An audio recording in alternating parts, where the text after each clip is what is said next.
Perfect.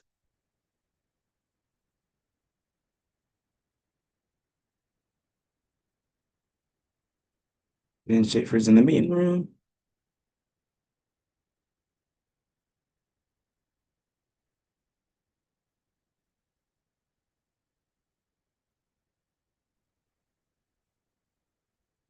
Good morning, my friend. Can you hear me? Yep, I can hear you. Can you hear me?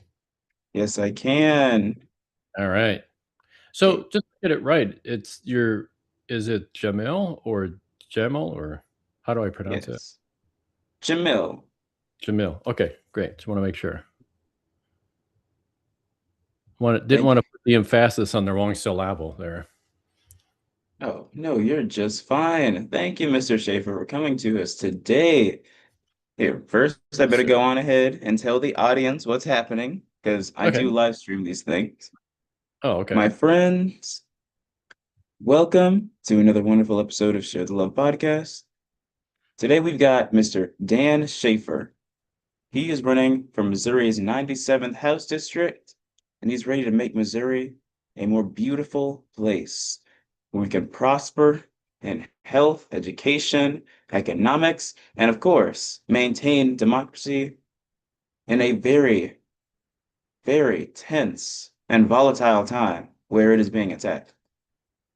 Yes. But I won't give an insane intro, Mr. Dan Schaefer, because that's your job. I've got to make sure that you get to talk about where you came from and what brought you here. So I'll start off on a casual note and ask you to give your backstory. Oh, my backstory. Well, it's a pretty long one because I'm getting up there in age right now, so I'll try not to bore you with the details.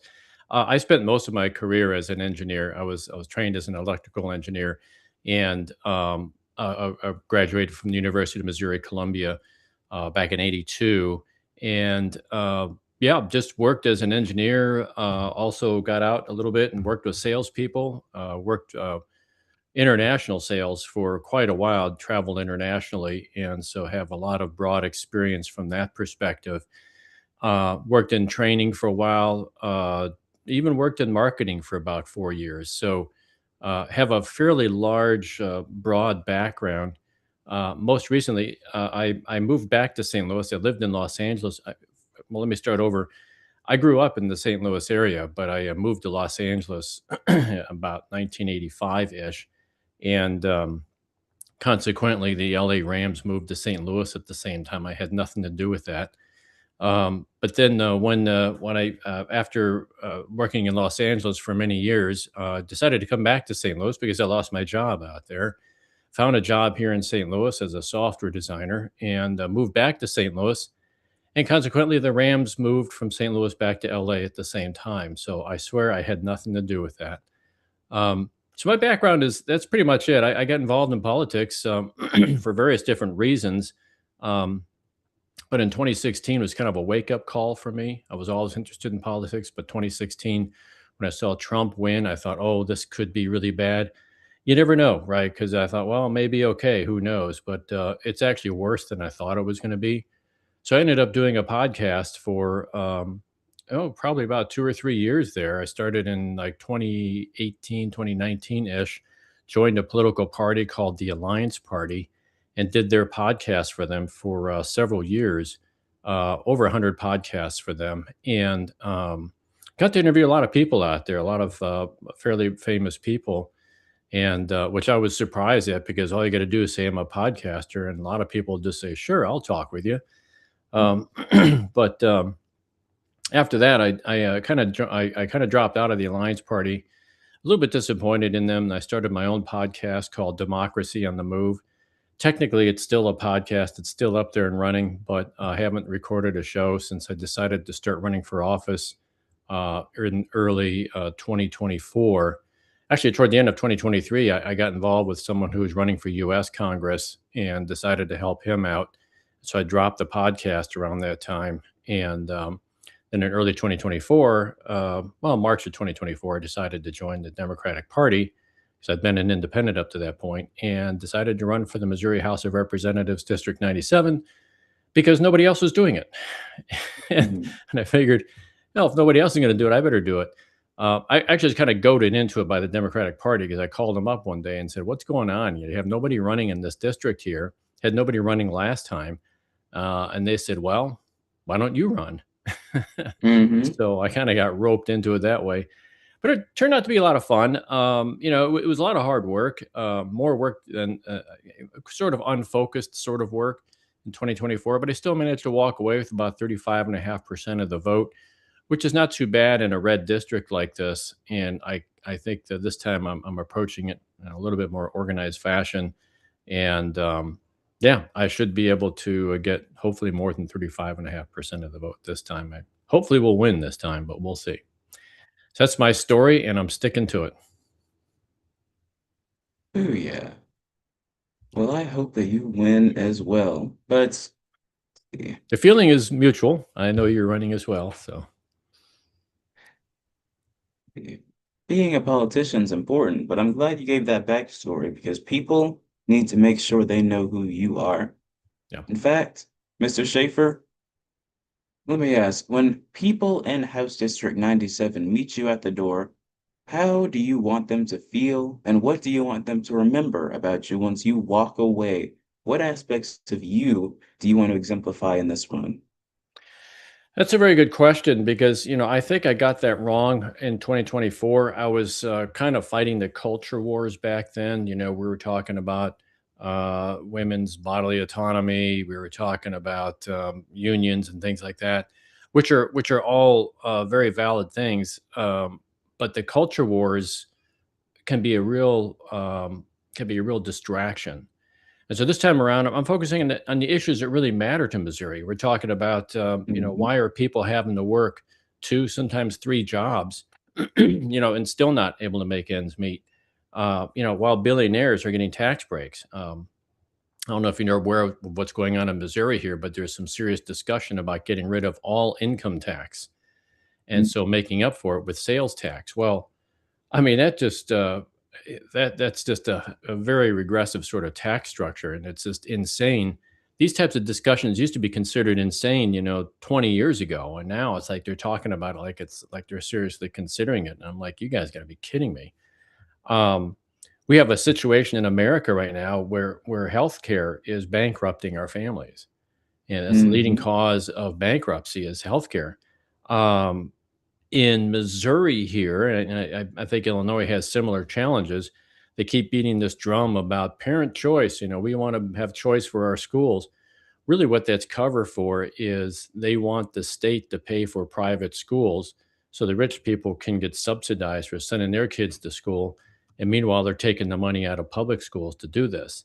And this is a sort of a creeping thing that's happening in Missouri. Every year, they push the goalpost a little bit further and further.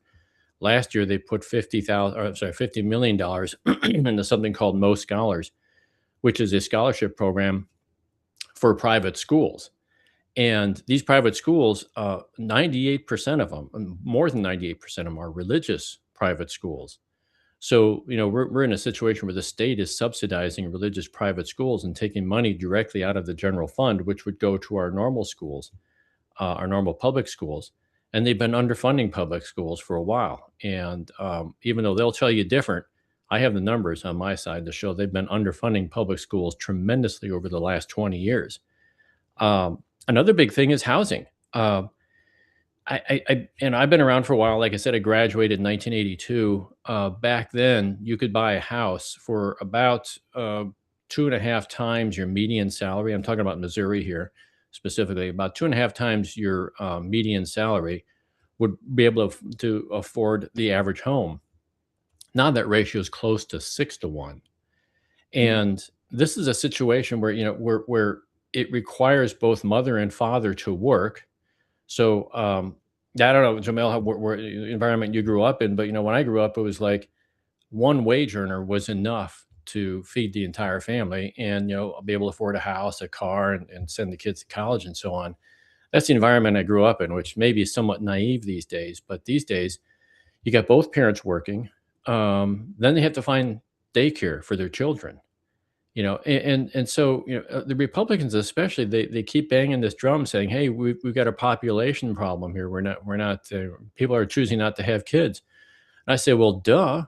If you can't afford your house, if you can't afford a stable environment to raise kids in, to put it together, right? So, what's happening now in Missouri, and what's happening across the nation actually, is that these big finance companies are going out there buying homes, and they're not selling them. They're not buying them as an investment to later sell them. They're buying them to rent them out. So Mm, now we're becoming a nation of renters. So if you're a young couple out there and you want to build up equity, that's one thing you do. When you get to be an old guy like me, you have enough equity in your home that it's a little nest egg for you. You can't do that if you're renting. If you're constantly renting and you because you're renting, you can't afford the down payment for a new home. Or if you go out and try to buy a new home to bid a new home, guess who outbids you? These big financial companies, many of which are supplied by your 401k, so your own money's working against you.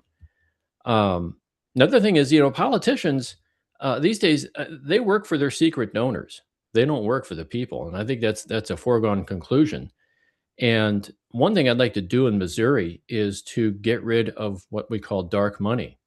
And dark money is money that comes in through these super PACs that do not name all their donors. They don't have to name all their donors. So as far as we know, that money could be coming in from Russia. We don't know. We have no traceability on it. So there's nothing I can do at the national level for this, but at the state level in Missouri, I would like to pass a law that says it's okay to have PACs out there, to have super PACs, as long as they reveal all of their donors right to the very end, who's donating, so that we, the people, know who's funding our politicians. At this point, it's opaque. We can't see it. And finally, in Missouri here, our votes don't count. We voted on minimum wage increase and earned sick leave, and the state legislature gets a hold of it and they just reverse the whole thing, right? They just override it. We voted to allow women to have reproductive freedom, and the Missouri legislature is moving toward nullifying that as well. We voted for something called Clean Missouri years ago, which was supposed to end gerrymandering. The state legislature got in there, created another ballot measure, which was completely misworded, and they got that passed, which basically backed out Clean Missouri. So, you know, people get disillusioned. They think their votes don't count anymore, and they're not wrong. It's what's happening in Missouri here, and I suspect it's happening on your side of the river as well. So, there's a lot of work to be done. And these are not cultural issues. These are real issues that have come up. They've been festering for many, many decades, and it's just coming to a head right now. mm. So I've rambled quite a bit there. I hopefully you've got give me some feedback on that or something. See, that gives a lot of background into your direct goals this for this run and for your time as a politician. And it's coming during a time where we very much need it. Hmm. Now, there's going to be a lot of opposition because of the reasons that you have named. Right. Now, if you're in the minority party, what concrete tools are you going to use to defend the will of these voters who are being suppressed, who are being ignored, who are being pushed aside? Yeah. See, I just want to see if you got any concrete plan, committee work, amendments, public pressure, coalition building. That way, All of those and more. Yes. Yeah, this is frustrating for me as a Democrat because I see this happening at the national level. You got guys like Hakeem Jeffries and on the House side, and Chuck Schumer on the Senate side. Um, you know, they they have this feeling that they are disempowered to begin with, and so Hakeem Jeffries even said, "What are we supposed to do? We're not the majority party." And but those suggestions that you just named off there are exactly what they should be doing. Standing on the Capitol steps and screaming to anybody that will listen to them. There's a lot of opportunities in Missouri here, as I suspect in your area as well, that news reporters are always looking for stories. They're always willing to talk to people. If you make yourself available to them, they will get you. The podcast will get you. You can stand on the Capitol steps in the state capitol and talk to people out there. Yeah, as far as voting power, you don't have the voting power, but that's not the end of of the line. This is what drives me crazy about people that say, "Well, just wait for the midterms." Well, first of all, we might be lucky to even see the midterms the way things are going, but we can't afford to wait that long. It's always wait, wait, wait. Hope is coming. Hope is coming. Wait, the cavalry is not showing up. We have to do this work ourselves. And so, we got to take action. Yes, what you just said there, publicity, you can get, you can pass, you can propose the bills, drive them into committee, have the committee hearings, and have people come in, call your constituents and call anyone else that's interested to come in and testify in front of the committee, get the press in there, get some Mm, publicity on this because I tell you what, I'll bet most people don't understand that that healthcare is bankrupting most families. I'll bet most people don't even understand that these big financial corporations are buying out our homes and driving up our home prices and pricing us out of our homes, pricing us out of our families. And so people aren't connecting the dots there. And that's the power of being in office. It doesn't mean you have to be the majority. Oftentimes, if you sit around and wait to be the majority, then when you become the majority, it's like a rubber band just kind of snapping back, and all of a sudden now you go too far in the opposite direction. You can't do anything without the people. That's where the power is, and the power is not necessarily in throwing a vote on the floor of the House or the floor of the Senate. The power is in recruiting people's mindset because people, whether or not they realize it, many of them don't realize it, but whether or not they realize it, the power is with the people. And so your conversation is not so much with other legislators. Your conversation is with the people. exactly. I appreciate that. Yes, people do need to be reminded of that because during these times, as you said, people will get discouraged and believe that they are not voting for anything. And in doing so, they're giving up the only tool that they have. Exactly. Exactly. Yeah, that's I hear it all the time. My vote doesn't matter. You know, and I'm like, I hate to be really naive and say, "No, your vote really does matter." No, say you're right. It doesn't matter. But we got to make it matter. Freedom doesn't come for free. People, I think they get complacent. They think freedom is free, but it isn't. You got to get out there and work for it. And this is what it means. So yeah, it's not just voting, it's getting involved. It's talking to your neighbors. It's building community. This is where the power is, and the power is with the people, and they need to wake up to that fact. Mm. Now, they've got to make up for the fact, and then we've got to make sure that you've got something to stand on too. Now, Right. what we want to do right now is dispel a lot of distrust. Because a lot of people have been pushed into positions where they are actively supporting their own demise just because they have disdain for the idea of the state or whatever they've imagined this to Right. be. People don't trust politicians. That's Right. what I'm trying to say. Yeah. So, what is Yeah. one clear promise that you're willing to make that voters can check you on in 2 years? I don't think it comes down to just one clear promise. It does come down to a series of promises, but I think that my approach, and if you ever looked at my website, I might look a little bit disorganized, but my website, I put as much information out there as I can because what I want people to see is where my values are. I can't I can't comment on every single issue out there. I mean, some of them I can. Obviously, I have definite comments about ICE that probably would I'd have to use language which isn't suitable for this podcast. But when it comes down to making individual decisions, people, the way the representative democracy works is you vote for the person, right? You don't vote for the issue. um, Hmm. there's some exceptions to that with the initiative and, process here in Missouri, but you vote for the person, and so you have to know the person you're voting for. If you look at my opponent's website, it's just basically one big page. He has like 5 or 6 bullet points on there, and you right away you know, okay, this guy is a conservative MAGA sort of person. Actually, he's not completely MAGA too. I have to correct that, um, but you kind of get to know, where he is just basically on his bullet points. But I want to know who he is as a person. Hmm. What is his go-to thing? What does he think about when he sees something happening in his district or in the state of Missouri or across the nation? What are they thinking? How are they approaching this problem? And so it all comes down to values. And so that's why I put so much information on my website. I might be overwhelming people with it, but look at the website. You can see what my values are.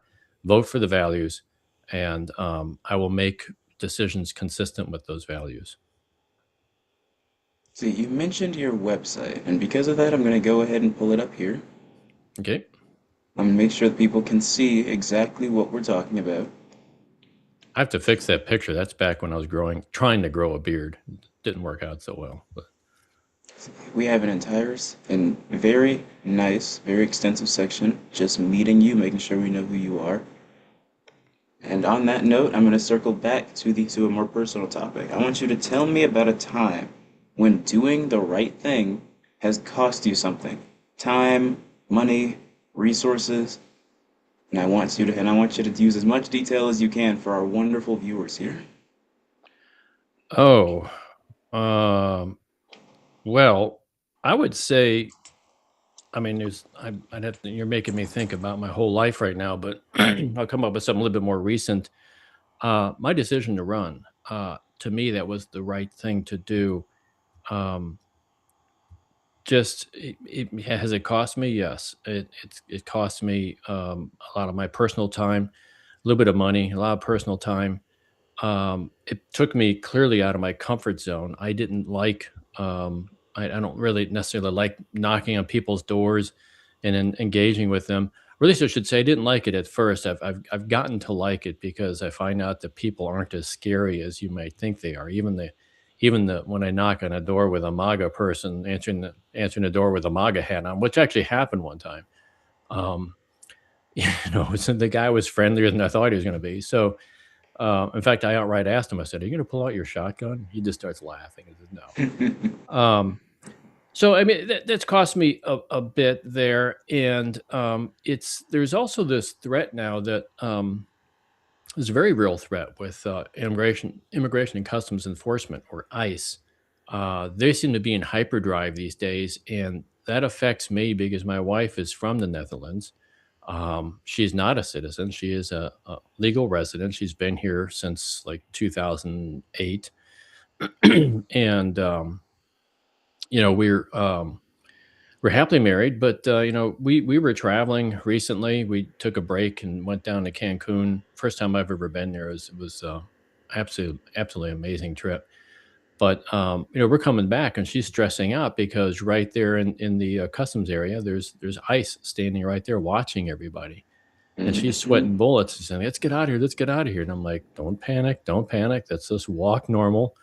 Um, so, um, but that's a threat that's always hanging over my head. If Trump decides that ICE no longer should be rounding up so-called illegal immigrants, the worst of the worst, which I don't think he's actually doing, but how long is it going to be before he switches over to his political enemies? How long is it going to be before he starts messing up my life, my personal life, because of my marriage and so on? So, that's always a threat that's hanging over me, and we talk about it a lot. My wife says, "Let's move out of the country. Let's move to the Netherlands, or let's move to one of the territories of the Netherlands, like Curacao or something like that." And I'm like, it's not in me to run. I'm sorry, but I can't run. Um, and it's just in me to make this stab at it. I feel like this is my country. That's her country now too, and we need to fight for it. And so that's I'm in it. I'm in it for the fight. I'm in it to win democracy for all of us. So it's it's a bit of a personal sacrifice doing something that's right. Um, if I weren't running for office, I'd still be out there protesting. I'd still be out there, writing articles or doing podcasts or whatever, trying to wake up people and bring attention to what's really going on. Oh, you got my what is progressivism up there? I like that. Hmm. I've had a lot of compliments on. I actually delivered that as part of a speech, and people really came up to me afterwards and said they really liked it. So I thought, okay, I'll just put it on the website then. Now, that's a thing that a lot of people, that a lot of families, that a lot of citizens, residents, immigrants, that everybody has suffered from. The idea that progressivism is not feasible. The idea that we can use our money to bomb everyone else, to round up people off the streets, kidnap them and ship them to third countries they've never been to Right. build concentration camps, but we can't use our money to make this nation better. Now, Yeah. how do you approach that perspective when you're talking to a regular voter who's had that hammered in their head their whole life? Well, I'm going to go back in time a little bit because I grew up, or my formative years, I should say, were spent during the Reagan years. And I'm going to be a little bit brash right here, and I apologize in advance. But Reagan talked an awful lot about what he called welfare mamas. He talked about people that are just lazy. They're not willing to do anything. The secret coded message right there is he was talking about mainly African Americans and Latinos, and he was basically it was a racist dog whistle. But he talked about all these people that were freeloading off the government. And here we are, 40 years later, we've gone down this path of supply side economics or trickle down economics, whatever you want to call it. And what do we have? We have a tremendous wealth gap where the rich are more rich than they've ever been before. The wealth gap is greater than it ever was before. And guess what? We still have people freeloading off the system, right? So they didn't solve that problem. Whatever solution they had, it didn't solve that problem. What it did do was funnel money up the chain of command up to the rich people, and now they have with all the money that they have, they've purchased all of our politicians, and well, not all of them, but most of them, and here we are. We're working, like I said before, 2 to 3. Some people working 3 jobs, try to make ends meet, and they're still having problem making rent. So, have we solved that problem? The problem that the racist sort of problem that Reagan brought up before? No, it was all a smokescreen. It was all to get people to think, "Oh, I don't want freeloaders on taking my tax dollars." Um, and so, okay, you guys had 40 years to fix it, and it's not fixed. And so now we got this wealth gap. So the real story is that this was all a ruse to push money up the chain of command up to the top. And the thing about Trump is that he doesn't hide it, right? He's just out there. He's made over $1.5 billion since he became president, just based on all the scams he's got going with the government. Corruption is out in the open now. There was always corruption there, but now it's out in the open, and people are kind of, I don't know, they become inured to it. They sort of ignore it. So that's where we're at. I'll tell anybody that take a look around, dude. This problem, the main problem, has not been solved, but they did solve another problem that made the rich a whole lot richer. As far And as that as far as brings, oh, go ahead. oh no, please continue. I was gonna say, just as far as the money itself is concerned, um, yeah, why are we putting so much money into ICE? I do agree we need customs and border enforcement, but we don't need an army. The ICE is funded to a larger degree than most armies around the world. So, yeah, you're right. Why aren't we putting some of this money toward things that make more sense? Education, I think, is the key to everything. Good education, and when you take a look at some of the state of some of our schools these days, you realize where the problem's coming from. Kids aren't getting the education they need. They're not getting the training they need. Um, that's a very worthy place to put our money. Another worthy place to put our money is into our own industries. When NAFTA was signed, and this is under a Democratic president, by the way, when NAFTA was signed, a lot of jobs disappeared. They went over to Mexico, they went to China, you name it, and a lot of people here were out of money. And so, was there an attempt by the government to try to retrain these people to a new economy? No, there was just an attempt to take more money from them. And so, we are where we are right now. And the problem with where we are right now is that most people have either well, not most, but a lot of people have either given up and accepted their fate, or B, decide that their vote doesn't matter and just take it as a normal thing that they have to work 2 to 3 jobs to make ends meet. Anyways, I'm rambling. Go ahead. You were going to ask a question. No, no, I was going to point out another thing that you said that I'm gonna zoom in on this. You mentioned that there's always been corruption, and that is very much a fact. Everything has been privatized since the civil rights movement. Our education, our media, our healthcare was already privatized, but now it is just an administrative mess that is more expensive than any across the entire world and has been for the longest.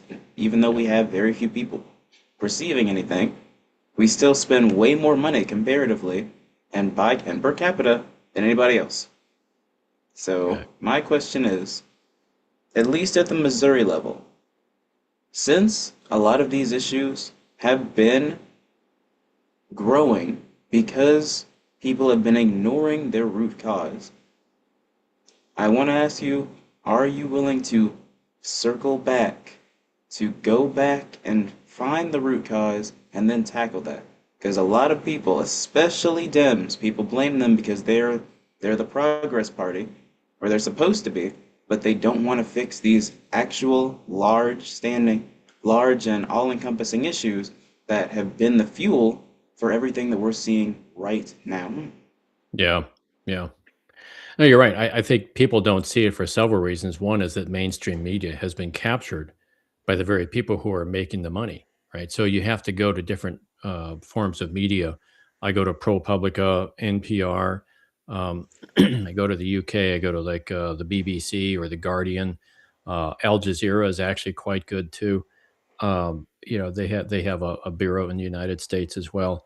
These are news organizations that they don't have a dog in the fight, right? And so I cut the cord on CBS, NBC, ABC, whatever. I cut the cord on their news. Their local news is worthwhile, I think, but the national news is just completely worthless.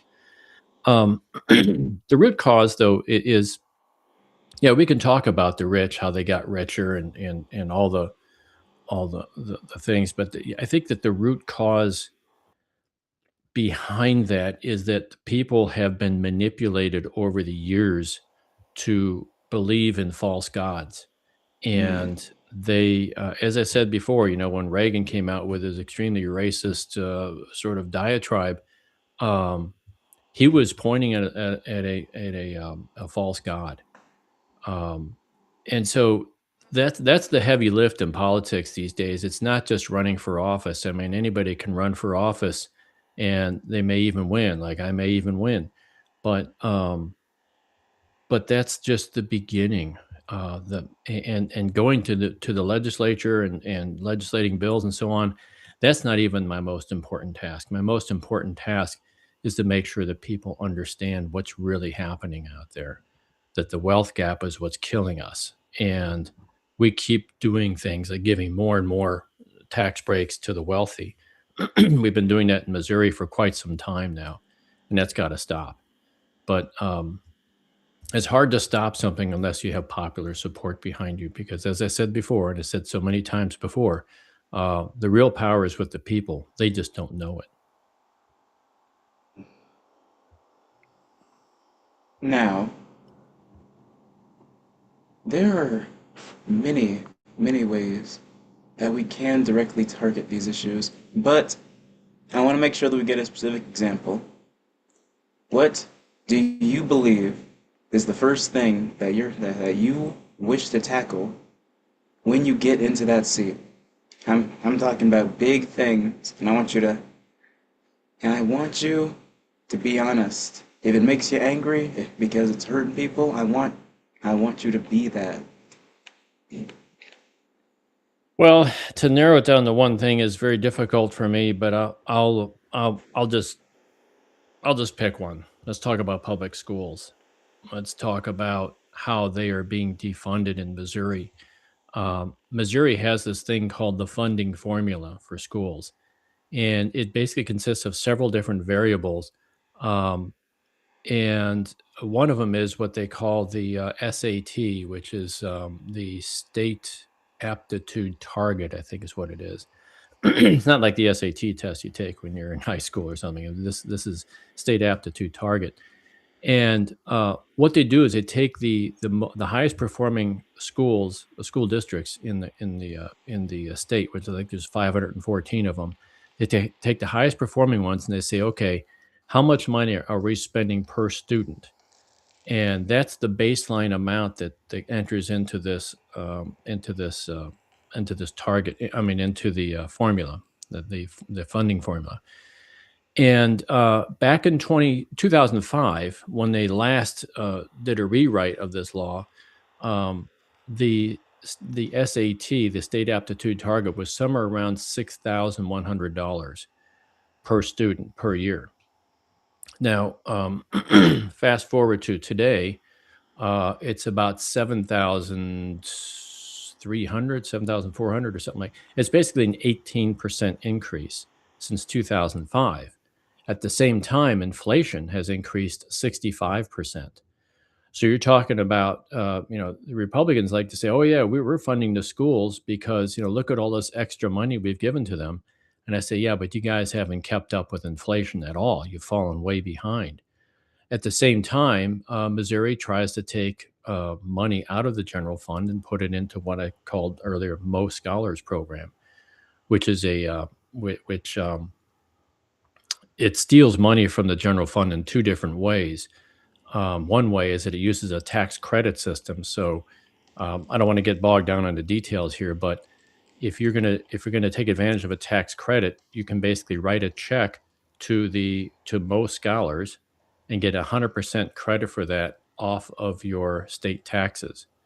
Um, and so up to 50% of whatever you owe the state tax. I know it sounds kind of complicated, but basically what it is, it's siphoning money out of the general fund, upstream from the general fund, going directly into this Mo Scholars program. So my first thing, and I'll just pick this one as my big target, is to get rid of most scholars. I want to defund them. I want to also get rid of the idea of putting public money into private schools. I want to beef up the public schools to a point where they can perform uh, at least up to the national average. Um, and we're not only talking about well, there's two school districts in my area, in my district. They're actually not doing too bad, but there are a lot of districts out there in the rural areas that are suffering because they're being starved of money. And, the politicians from Jefferson City, the state capital, they all say, well, you have a choice. You can send your kid to a private school. Well, if you're living out in the middle of, Podunk, Missouri, there's really not much going on except, inside the town, there is the public school, and that becomes the center of your life. The private school may be 30, 40, 50 miles away. You're not going to send your kid to a private school that far away. So they don't have a choice. So what's happening out in the rural areas is that their schools are getting defunded. It's happening in the urban areas as well. We don't have enough high quality schools in the urban areas, and their tax base in the urban, especially in the inner city area, tax base isn't all that high. So these schools are not getting a whole lot of money. And so, this is a huge problem, and it's just being made worse in Missouri by the boneheaded decisions some of these guys are making. So that would be my number one thing, is to work on education. Now that's great. And if I'm correct, most scholars is funded entirely by taxpayers. That is correct, and as I said, there's 2 different methods. One is take money out of the general fund, directly, which happened for the first time last year, and the other one is to siphon off the money before it even hits the general fund, drying up the general fund just to fund our private schools, correct. Just wanted to specifically hammer in on that because Yes. people are worried about taxpayer dollars, and you gotta let them know that their taxpayer dollars are going towards this program that is hurting our rural and urban school communities. Yes, absolutely. Absolutely. I get the argument sometimes people say, well, my kid's not going to school. I don't have any kids. Why should I pay for the school? Um, I can make that same argument. I have a kid, but he's grown. He's 31 years old. He's living in Los Angeles and living the good life out there. But the problem is that I'll pick up. Well, here's my cell phone right here. As a matter of fact, okay, how did this thing get developed? Who designed it? Who who tested it? Who put the whole thing together? Who wrote all the software for it?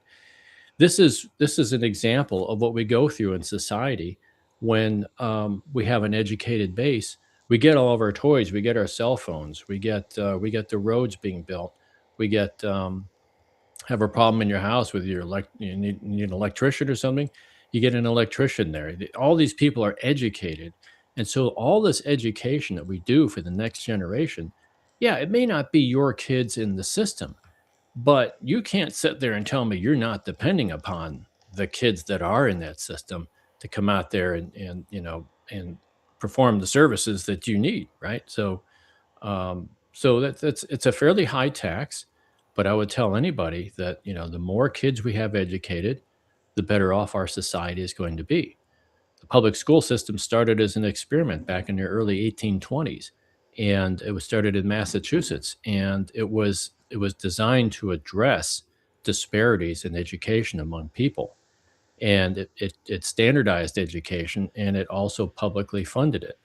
So great idea. I think it's one of the main reasons why this country got to where we were. We're the most innovative. We were, I guess, at one point, the most innovative country in the world. We still may be. Um, but we're going to lose that title if we don't really focus on what made us strong in the first place, and that is education. Education truly is the backbone of democracy. And Yes. speaking of democracy, right now we are still in the midst of a gerrymandering war. Yeah. And that is another thing that you might have to sell people on because a lot of Missourians at this point, many people in red states specifically believe that gerrymandering has become normalized. How are you Yeah. going to tell a skeptical voter that independent redistricting and fair maps aren't just something that is menial, that's just inside baseball? How are you going to convince them that we need these facets of democracy to keep our society moving? Yeah. That's a really good point.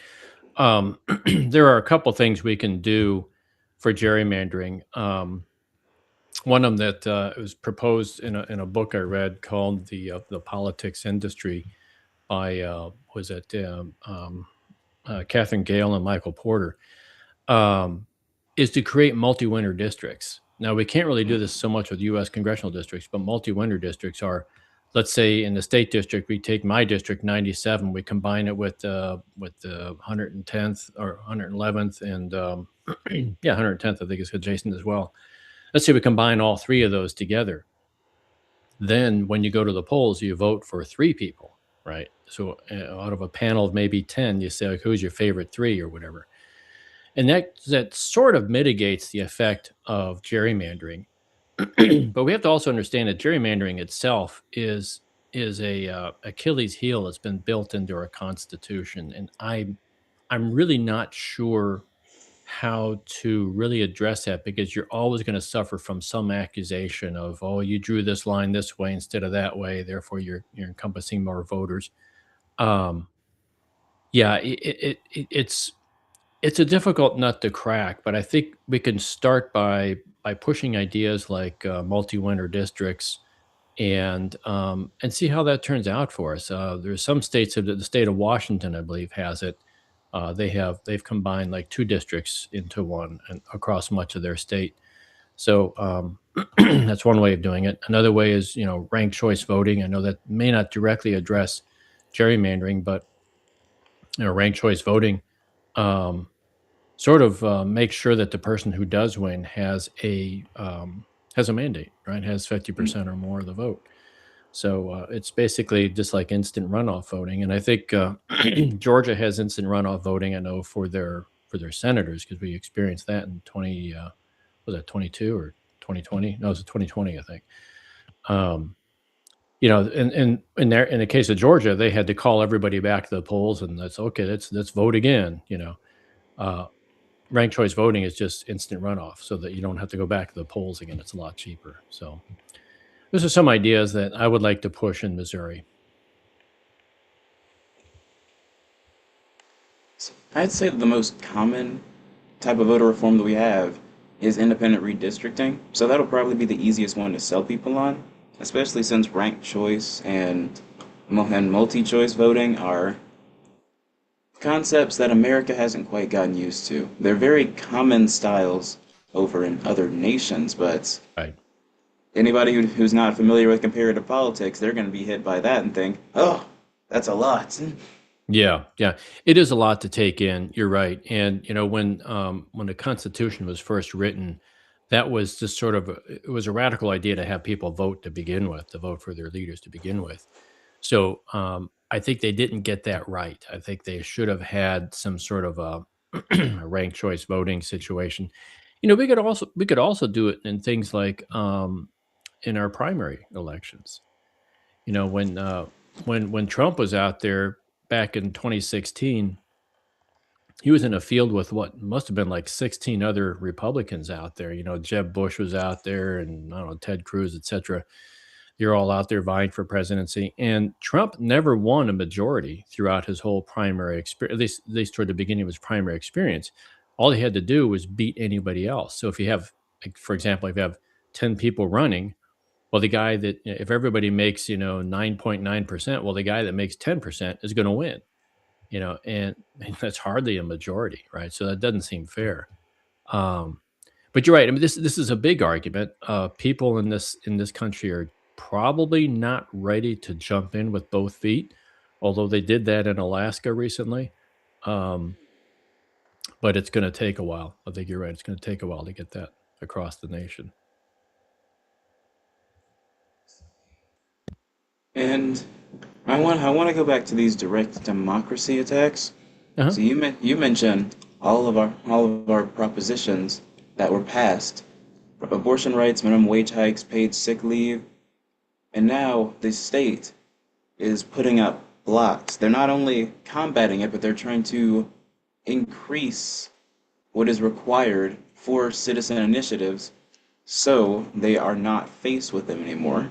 I want to Right. know how you personally responded when you saw that this sort of legislator overreach was happening in your state. I want you to tell me how you first felt and how that impacted you. Yeah, well, it just gave me more energy, honestly, to know that something's being done wrong. I went out and joined this thing called Respect Mo Voters. So I do gather signatures. So I'm knocking on doors anyways to hand out, my literature. Um, I've been also knocking on doors to get this petition signed. Respect Mo Voters is one of those petitions that is supposed to protect the initiative petition process. Um, yeah, because you're right. I mean, it's mainly the Republicans. There might be some Democrats guilty of it as well, but it's mainly Republicans um, that are trying to impede direct democracy and with the initiative process. So we have to yet again we have to tell people, and the power is with the people. And when Republicans in our Senate and House in Missouri here try to convince people otherwise, um, I think it's a very bad thing. And the way that they convince people otherwise, if you look at a majority of their campaign material, it's all culture war stuff, right? It's like, oh, we don't want men playing in women's sports, that kind of thing. Um, and I'm like, okay, if I can understand, somebody feeling that way, but are we going to just throw away our freedom just for that one issue, or do we want to tackle that issue as part of a framework of freedom? And I'd rather do the latter. I'd rather maintain the framework of freedom and then tackle these issues one at a time. Uh, I don't know if that answers your question, but just basically saying that I got directly involved in gathering signatures for Respect Mo voters. It's an ongoing process. I'm still collecting signatures, um, and yeah, it's just a matter of getting out of your comfort zone, getting out of your house, knocking on a stranger's door, and hoping they don't have a shotgun. And you know, you've done some door knocking too, I'm sure. It's a bit scary, at least at first, anyways. But after a while, it becomes somewhat routine, and I tell you, I end up spending, you know, way too much time talking to some people, but I want to get their input. Anyways, I'm kind of getting off track here. Bottom line is, yes, I have responded by getting directly involved in Respect No Voters. That's something that's going to get people's attention that you got directly involved. You immediately started acting. Yes, yeah. Now, you also touched on a topic that I really want to expand on, Hmm. and that is the economy. Hmm. See, Missouri's economy, it's very easy to live in, but it traps a lot of families in welfare dependency. Now, Correct. St. Louis and St. Charles, Jefferson City, we've got all these larger cities nearby that are generating revenue, so I assume that the perspective might be skewed, but 15% of Missourians are in food insecurity. The bottom tier wages are still below the minimum wage. The housing costs eat up copious dozens of hours of of the week of work. See, 1 in 4 kids are in income homes. Voters need somebody who's willing to take that same action that you did and jump directly on that issue because there's a lot of potential for Missouri. We just we just need to get it going. Do you have any direct plans for propping up Missouri after it's been let down so many times? Yeah, that's a good question, because it's a good question because it's a difficult one to answer, for me anyways. The I would say in the immediate time frame, we've had this Medicaid expansion that Missourians voted for. I believe that was in 2022, and at that point, we voted for it. On an initiative petition, the legislature fought it, and finally a judge told them, "Stop fighting it, and you got to go with it." Well, at that point, the federal government was funding it 90%, so it didn't cost Missouri taxpayers very much. Now, under the Trump administration, they're cutting back on Medicaid expansion. Not completely, but they've cut way back on it. So that's going to leave Missouri in kind of a lurch because we were depending on that 90% input. So Missouri's first reaction, and I've talked to legislators directly about this. Her name will remain nameless at this point, but she told me, she says, well, we're just going to have to kick people off of Medicaid. And I'm like, what? Do Missouri is, we got to take care of our own, right? And she says, well, there's only so much we can do. We don't have enough money. I said, yeah, well, you don't have enough money because you're putting it all into Mo scholars. You're putting it all into these tax credit schemes that's siphoning money off of our general fund. So we have to find that money. So for me, it's a financial paper chase. Where is that money, and what money is going where? Um, I can't answer that question definitively because I don't have the spreadsheet in front of me, and um, I'm trained as an engineer, not an accountant, and those are completely different disciplines. But I'd have to. My gut instinct says we can find the money if we have the will. We can find the money. Now, does that mean we just pay for people being on Medicaid and problem solved? Well, there's also SNAP too, right? The SNAP benefits, which helps address food insecurity. There's also child care challenges in Missouri, and Missouri has come up short in all these areas and continues to come up short. And this goes back to what we talked about earlier. I got to take a step back from this and say, where are we now versus where we were 40 years ago? When the Reagan administration was just starting out, where were we at that point? We had one breadwinner able to, take care of the whole family. It's the I've used Archie Bunker as a baseline here. It's from back in the 1970s. But if people remember All in the Family, that sitcom, was one man who worked, I don't know, as a cab driver, a longshoreman, or something like this. Fictitious, but it's somewhat endemic or indicative of where we were as a nation. Um, he was able to support his whole family. You know, and you go back to the 50s, the honeymooners and shows like that. It was always like one man. The man is usually the one that works, but it could have been the woman too. But it's usually just one person in the family was earning the money and able to sustain the whole family. So why is it we're having these issues now with childcare, with SNAP, with Medicaid? It is because of the wealth gap. The money is just being siphoned out of the people, and when it was not affecting the middle class, it was kind of like, oh, whatever. That's those are poor people. But now it's reaching into the middle class, and people are now in the middle class are beginning to wake up, saying, wait a minute, why can't I have a kid? Because husband and wife are both working. So yeah, we need to wake up people to what's going on with this, with the wealth gap. Now, I know I'm speaking very high and mighty at this point, but pretty much that's where my values are at this point. That's what I want to look for the money, see where it's going, stop stop going into these tax credit schemes. It's not just for schools. There's tax credit schemes for all kinds of stuff out there. I want to cut out tax credits altogether, cut them out. That'll bring more money into the general fund. And in that general fund, then we can afford to pay for schools. I think we can afford to pay for Medicaid. I think we can afford to pay for SNAP. But then at the same time, take a multi-pronged approach, go after these companies that are buying up our homes underneath us. They say there's a housing shortage. There is no housing shortage. That's BS. That's a lie. It's made up by the rich people and the builders and the real estate people. We got to go after them in the state of Missouri and say, okay, you cannot own more than 50 units. After that, sure, you can own more units, but you're not going to get any tax breaks from it. You're going to get extra tax on it if you're not occupying that domain, etc.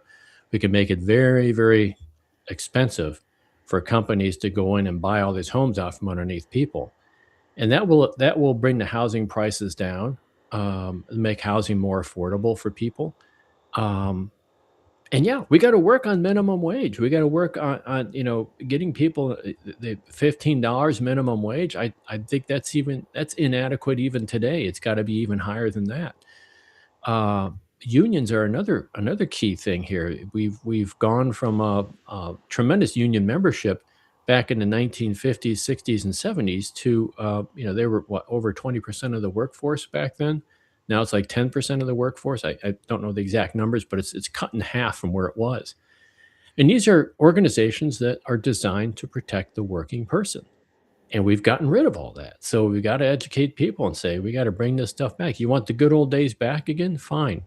We got to start. We got to start looking for areas where money's being wasted and being given to the rich, and make sure that the people are being supported. All right, Mr. Schaefer. I know I've been going back and forth, but now I've got one. I'm going to stick to one topic that I'm sure everybody is concerned about. We've been discussing it the entire time, really, Mhm. but we've been discussing it more indirectly. See, what a lot of people believe Missouri needs to bring more money in is business. Right. And because there's so many places in Missouri that have lower populations, See, people want to funnel those businesses into those places that have more people, big cities, giant states like Illinois, which has the sixth highest population, and they want to go to places that have all these STEM and tech giants. Right. But I know you said you're not a fan of tax credits, but Missouri Works does give tax credits for new jobs. Mhm. And if we are able to get more companies in there, which businesses would you personally target for this specific incentive?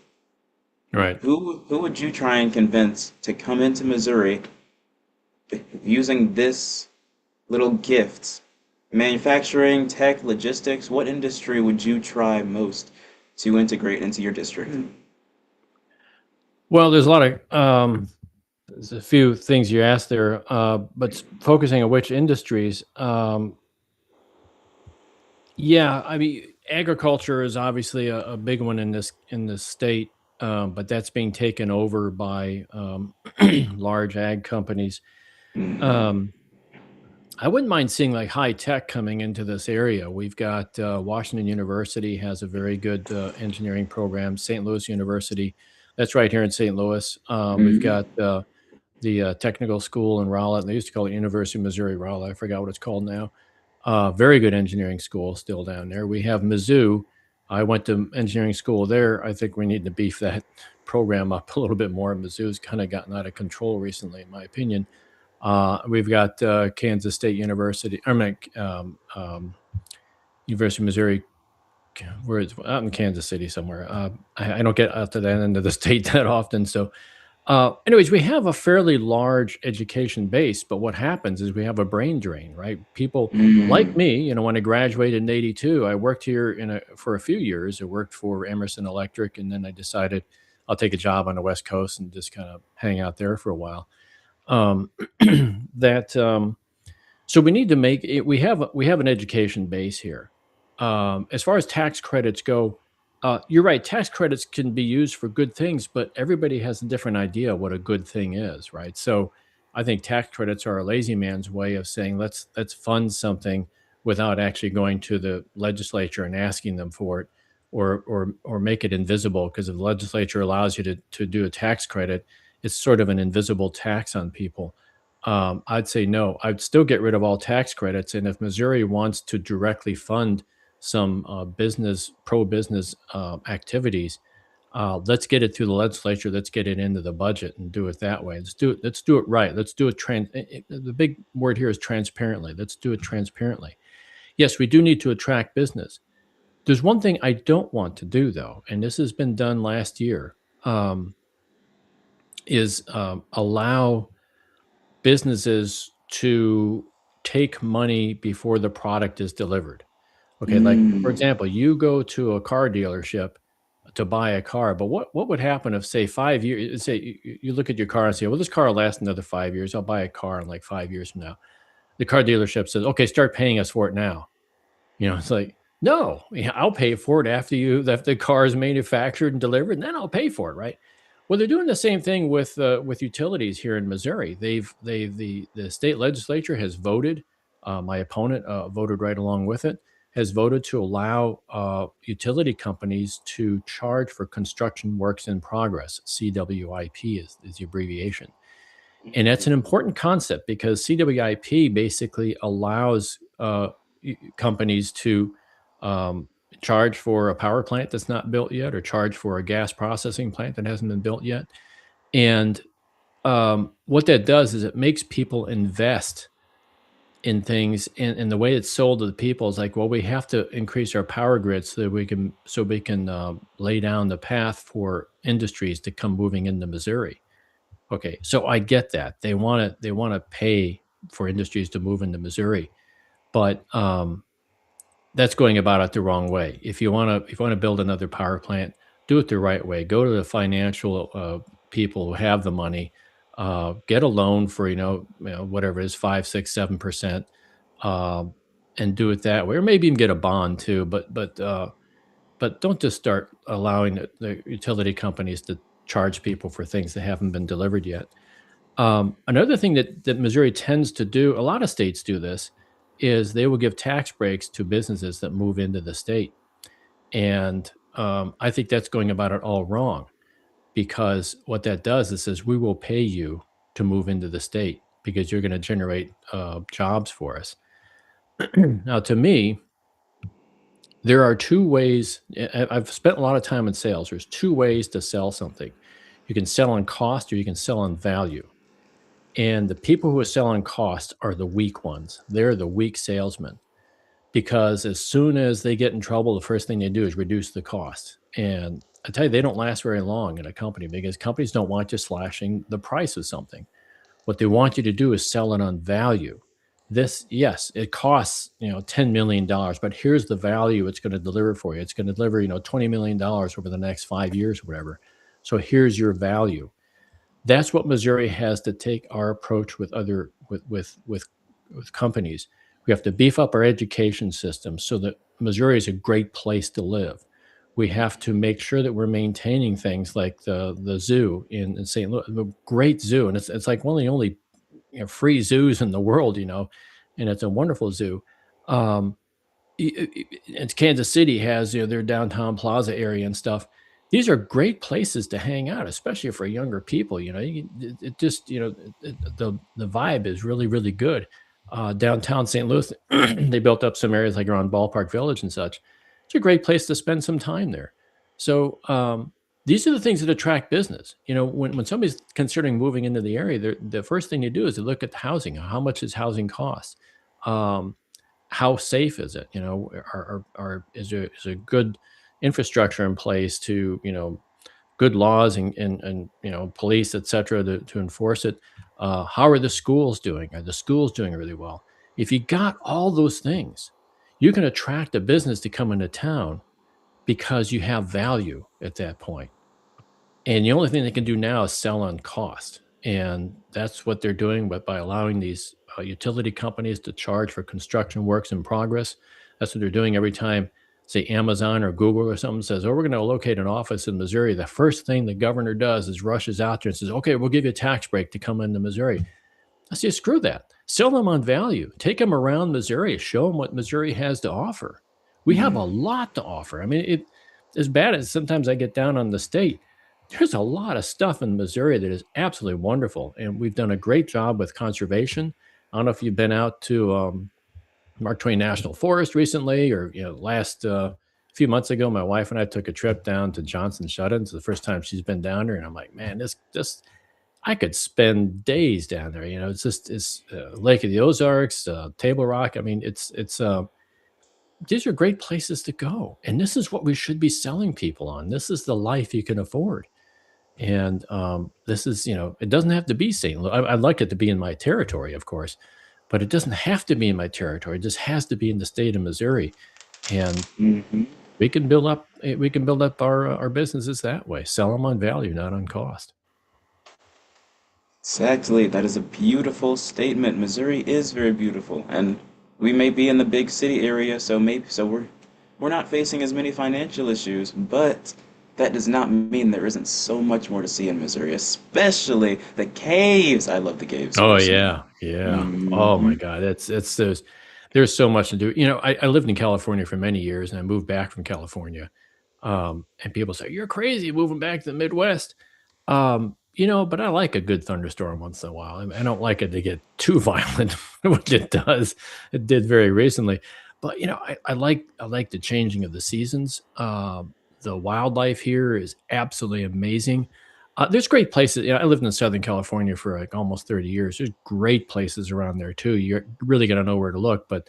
Um, but Missouri, I think, actually is has got more. Has got more. It's yeah, we don't have any big beaches like you do in Southern California. So what? Once you've been on a beach, you've been there. It's like there's nothing new going on there, right? Just a bunch of people surfing and stuff. I shouldn't belittle it because my son's a surfer and he likes it. So, but I never saw the point in it. Anyways, I'm rambling. Go ahead.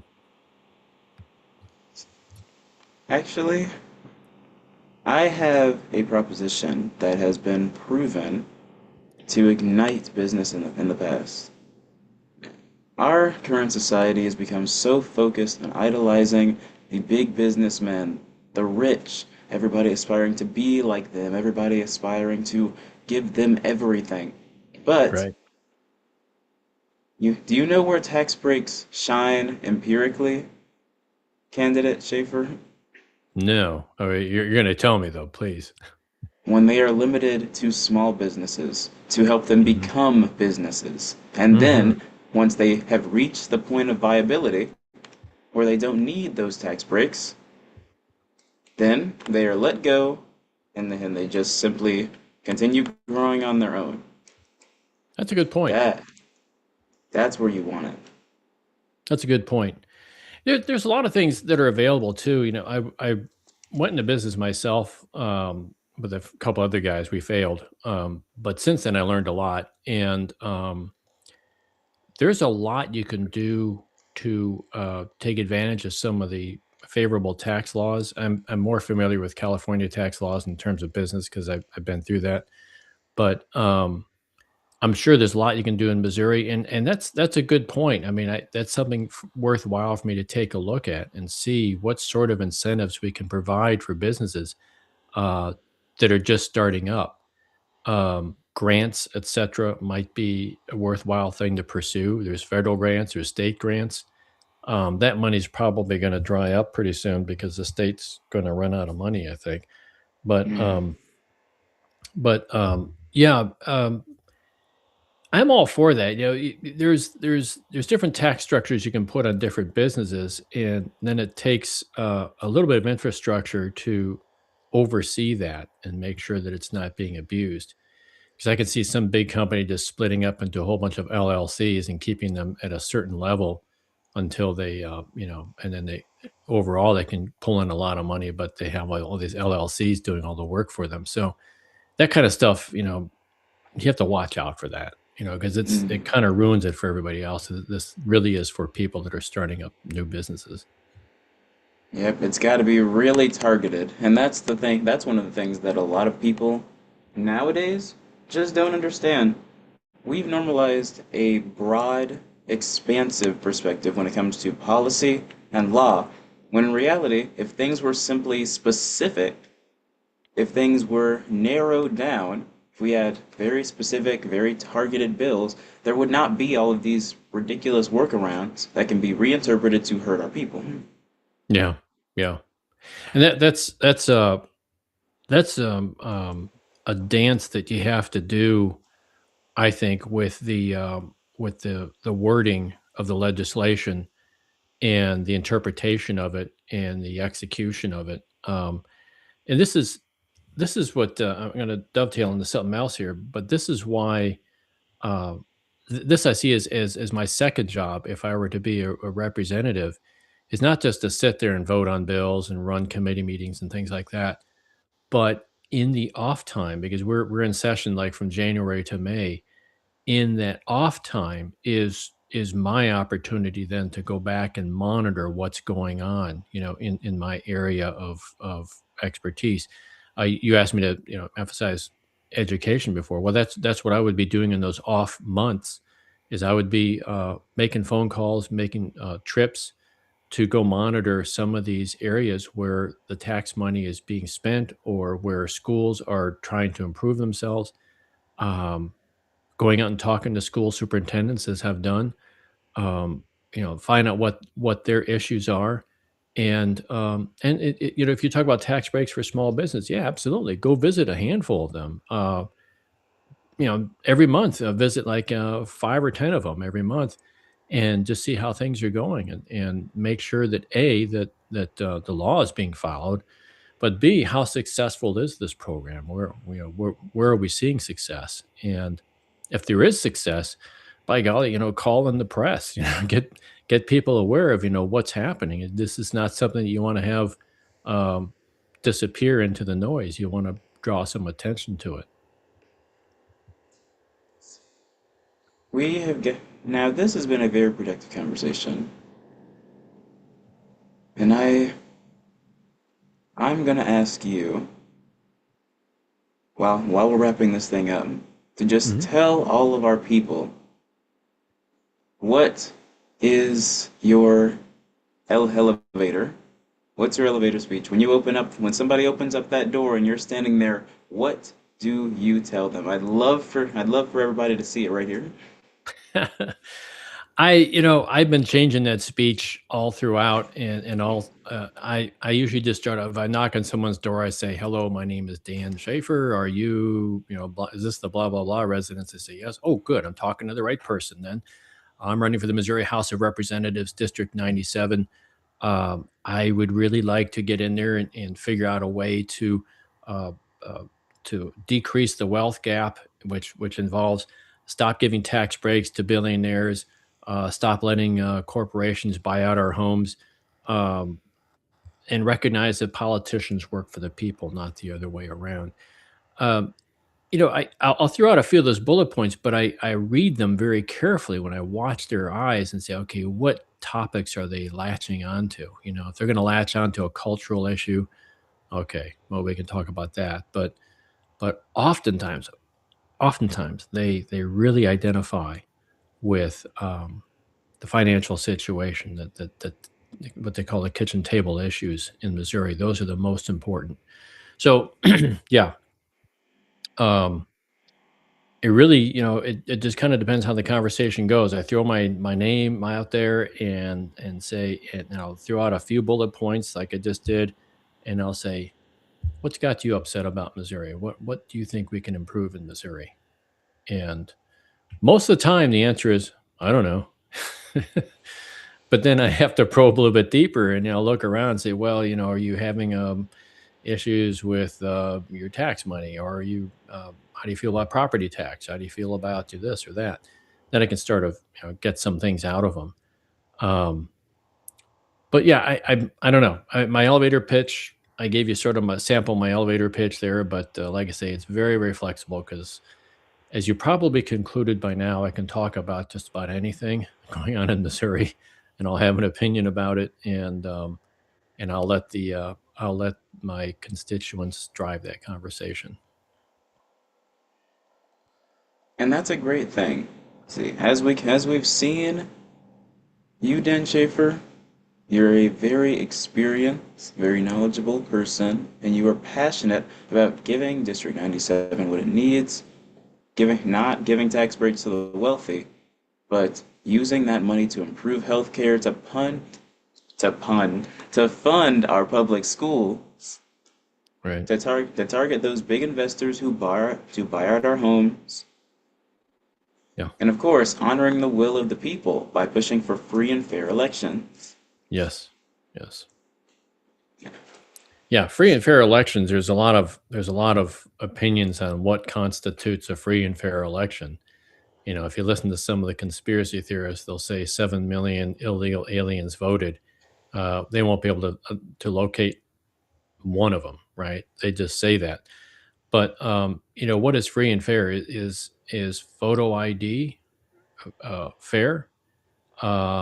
Is mail-in ballots fair? Well, maybe, but is it fair to require a notary public to validate your mail-in ballot? Yeah, that's some of the things that are being talked about.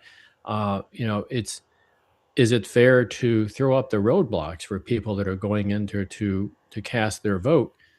Is it fair to shut down polling places and consolidate them so that people have to stand in line for 3 or 4 hours to vote?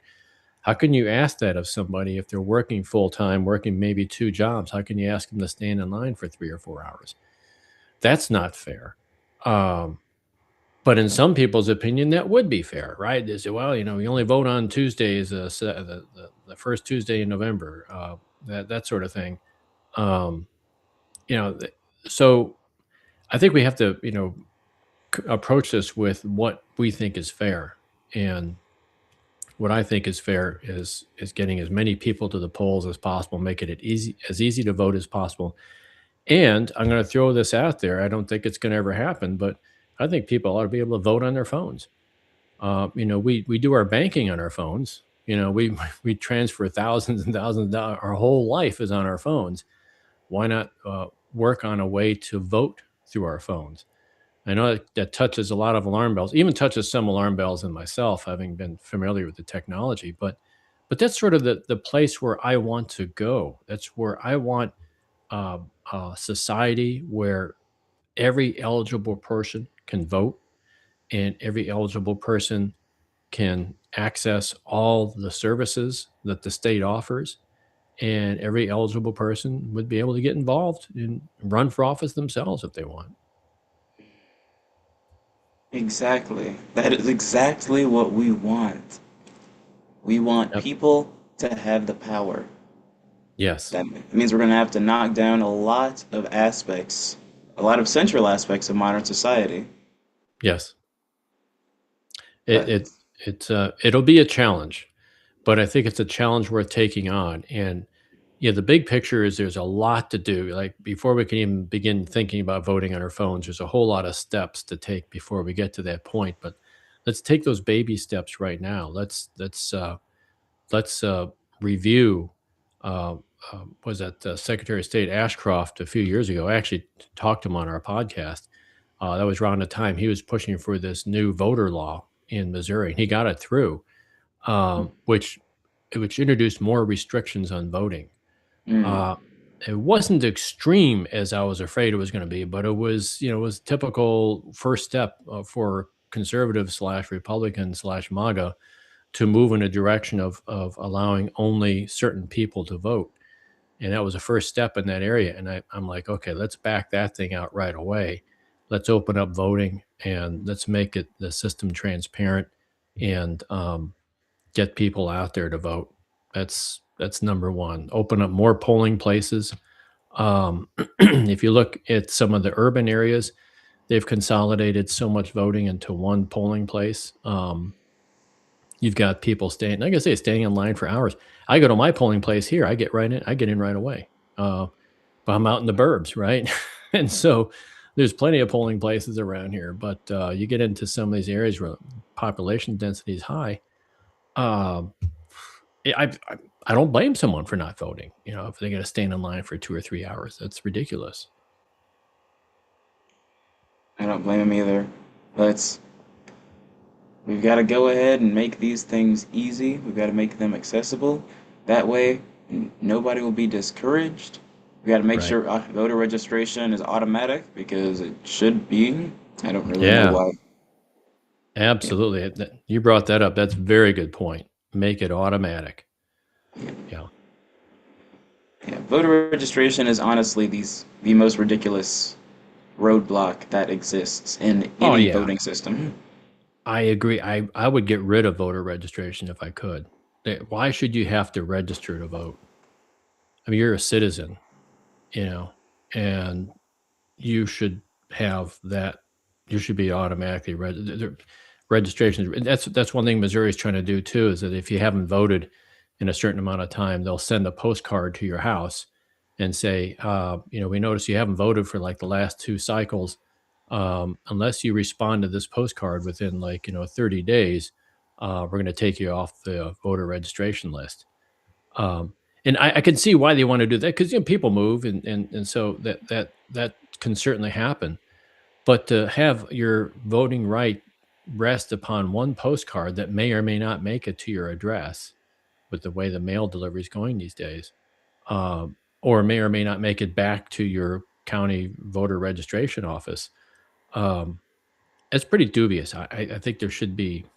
Yeah, I agree. I don't think there should be a registration, but that's I maybe one feel. of the baby steps we take. You know, See, I don't feel like that's a baby step. I feel like that's a much larger step because of the fact that even though it's really it's a easy to big just write baby. out Yeah. automatic voter registration, Hmm.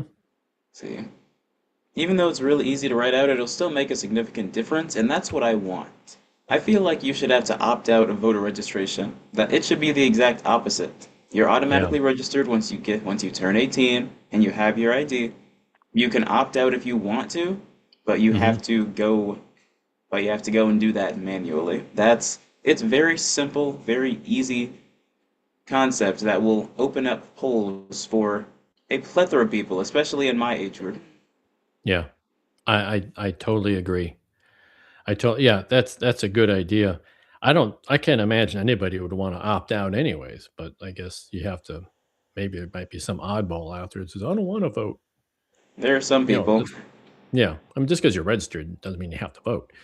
But, yeah, I'd be very interested in your thoughts on that too. Is what are the baby steps we can take in that area? Because I think you're on the other side of the river from me here, but I know you're running for office as well. But I think we ought to have some cooperation and coordination between state legislatures of different states um, to come up with these ideas. And see if we can come up with some sort of common um, proposal for things like voter registration.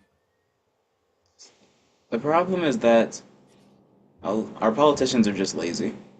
They Hmm. literally just don't want to take that extra step, even though it'll be so easy. The Secretary of State's office can register people to vote automatically from their desks. It is an Yeah, extremely easy thing to do. And yeah, I feel like that's the justification that they're using to not do that. They're saying, oh, these people are going to have to work so hard to do exactly what they do every single day that we yeah, don't want to put all that extra stuff on them. The registration should be at the will of the voter, even though yeah, people don't have time to register to votes. yeah, yeah. That's a good point. I mean, this is the 2000s, right? We have computers, and you know, every time I move somewhere, I haven't moved in like 10 years now, but every time I move somewhere, I was always amazed at how I still keep getting junk mail that somehow or other got my new address and kept up with where I am, and like, okay, if these rinky-dink companies that are out there to harass you, if they can do it, why can't the state do it? You know, Mm-hmm. the software I'm sure is there. Probably doesn't cost an arm and a leg to buy it and operate it. So why aren't and this is where states can get together too and coordinate because if you move from one state to the other or one city to the other, um, there should be some triggers I'm thinking like an engineer now, but there should be some triggers out there that trigger an audit or something. And then, people who, full-time job is to follow up with folks and find out, okay, are you living here or not there or whatever. Um, that's the burden I think that should be shouldered by the government. And I think you're right. Registration is automatic. You can opt out, but registration is automatic. And ultimately, I'd like to get rid of registration. It's hard to imagine from the perspective of a civilian. So you've got people out here working in warehouses for 40, 50 hours a week, but these big Right. wig politicians don't want their workers to press an extra button every single day. They're like, oh no, that's just too much. We can't possibly do that. You've got these community leaders building up coalitions out of nowhere to provide crucial services to their community, but politicians don't just want to step out of their homes and use their influence to say this is going to happen. Boom, it's there. Yeah. Yeah. Yeah. I think you're right. That's why I talked about the off season. In Missouri here, the legislature's in session from January to May. Uh, the off session time is time for politicians to get out there and see what's going on in their districts and see what's going on in the state. Um, yeah, take advantage of that time. One of the problems is they don't pay legislators in Missouri that much. They pay them it's about $40,000 a year now, which probably isn't that bad for some people, but for a lot of people, it's not enough to live on. So they have to have a full time job in the off hours or in the off season. I don't know, could be delivering pizza or whatever, but California, I know, and New York, they're in session pretty much the whole year round, and they pay well into six digits, which is necessary for those states, at least the more expensive parts of those states. So that is a problem, and there's a. I know I'm rambling here, but I would personally like to see our legislators' salaries doubled so that they do spend their off-season hours connecting with their communities and seeing what they can do when they're not in session and connecting with the people holding town halls and things like that. So that becomes their full time job. I feel that a legislator's salary should be paltry, but that's because it should be directly connected to the minimum wage in that state. I feel like it should be no more than, let's say, 1.5 times that, because what happens over here in Illinois is that we pay our legislators so much that they just don't give a crap. We're also a gerrymandered state. 50% of our races are uncontested. They take the office, and then they go live their regular lives because they're Hmm. getting all of this extra money just for existing in this space. They already have the party's backing because there's nobody else running against them. If there is somebody running against them, then they're seen as the enemy of the party.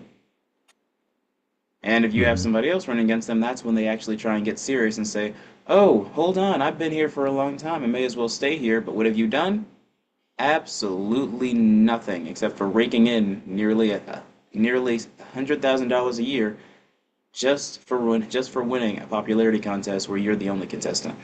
And Yeah. that's a very common problem that happens with high paid politicians because they're still going to have their businesses, they're still going to have their jobs, but if you give them enough to where they feel safe and comfortable and happy, they're going to protect that money. It's the same thing you see with the rich. Hmm.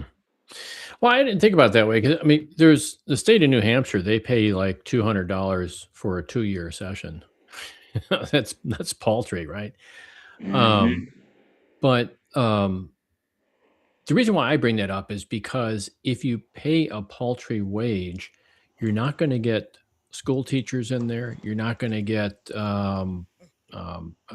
electricians. You're not going to get, policemen or whatever. You're not going to get a good cross section of society in there representing you. What you're going to get are business owners, um, retired dudes like me, um, and people who are independently wealthy, or people who have a business and say, "Oh, I'm going to use this seat to drive more business to my bit to drive more money to my business." Um, I would like to see normal people. I'd like to see young people in there. If there was some young guy in my territory that wanted to run, and if he's full of got fire in the belly and everything, I'll step aside. Or maybe I'll run for state senate because that seat's still open in my district. Um, but I think especially if you're young, you're trying to when you're younger, you're trying to build your career. You're trying to build up something, and um, unless you have that independent support network where you can survive on the paltry wage that you're being paid, um, yeah, I just don't see that happening. I mean, there are some exceptions, of course. Ray Reid, who you and I both know, we met at Ray Reid's kickoff party the other night.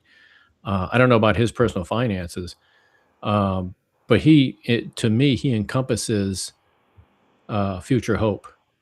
He's a young guy. He's got lots of experience. He wants to do the right thing. I can't say enough good things about him. I really love that guy. And in fact, I was at the state capitol a few days ago and participating in a rally, and all of a sudden somebody tapped me on the shoulder. It was Ray. Say, hey, how's it going? Um, but I think he's more the exception. I'd like to see more people like him. And I think when you're young and you're trying to build up your career and you're trying to, you suddenly you got a wife, you got a baby or something like that, you can't survive on paltry wages, and you can't really represent the people on paltry wages. So that was my point. But I agree with what you say too. I mean, you can get fat and happy as well, and that's shame on the voters in a sense. Well, I don't want to shame the voters, but shame on them on the people that are taking advantage of that largesse that the state gives them. But also, the voters need to be made aware of what's going on and Hmm. find some young people out there, that find the Ray Reeds of the world and get these guys in there. And even if they're so young they don't know what they're doing, at least they're young and they have an idea of what's going on. And I'd rather see that than some rich guy get in there. See, now I'm gonna give another stat because you mentioned New Hampshire having the lowest salary in the nation with their 100 a year. I also want to note that New Hampshire is the state with the least legislative corruption in the United States. And that's not to say that you need to give absolutely no money to these people. That, if anything, that's more of me advocating for a mid-tier salary. Because Hmm. yes, New Hampshire is number one, but the one that comes right after that for very low corruption, the ones that come after that are Utah, they have 32,000, Oregon, 38,000, Colorado, 48,000, and Minnesota, they have 51,000. And those are much more mid-range. Hmm. So I'd say Yeah. that Yeah.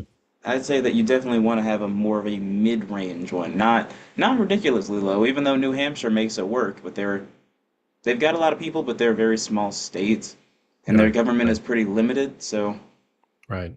Right. Yeah. Conditions are different. I understand that too. Um, but I don't know. I definitely you're the first person to put up a to push back on that. I actually talked to my opponent about it. When I was running last time, he and I would run into each other quite a bit, and we'd have these private conversations, and I brought that up to him, and, he's a Republican, and he said, he said something to the effect of, "That's a good idea, but you'd be crazy to propose that to the House. You'd be crazy to do that because nobody's gonna support that. Everybody's gonna think you're in it for the money." And, he had a point, I think he's right, but, I just, yeah, I don't know. It's not a real huge issue for me. It's not something I'd really push for, but it's something that's certainly open to at least seeing what would happen if we got more people in there um, who need the money for their careers rather than are working for paltry wages because of you know, and having to make tremendous sacrifices. Um, yeah. So you've given me a lot to think about. well, I I feel like it would only be natural for politicians to vote for that. I mean, look at how many raises Congress has given itself in the past 10 years alone. Yeah. And see, my state, with my state, I don't know about Missourians, but they love giving themselves raises. Yeah. See, and Missouri and Illinois are very similar in that aspect, in the corruption aspect, because Missouri's already moderate high and Illinois is high when it comes to Hmm. corruption.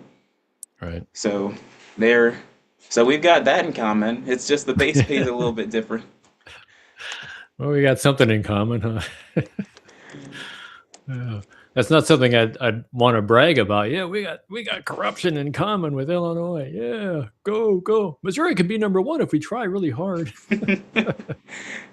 See, I mean, Yeah. I feel like Missouri could reduce corruption if they have a true citizen model. Yeah. If they cut their legislature member salary to 25 to 35 member to reflect an actual citizen's average wage, then they would be able to sympathize more with the people without getting too big for their britches. Same with Illinois. If we went ahead and what's the thing? Mhm. What's a good for one for us? Our median wage is 50. So, Mhm. Yeah.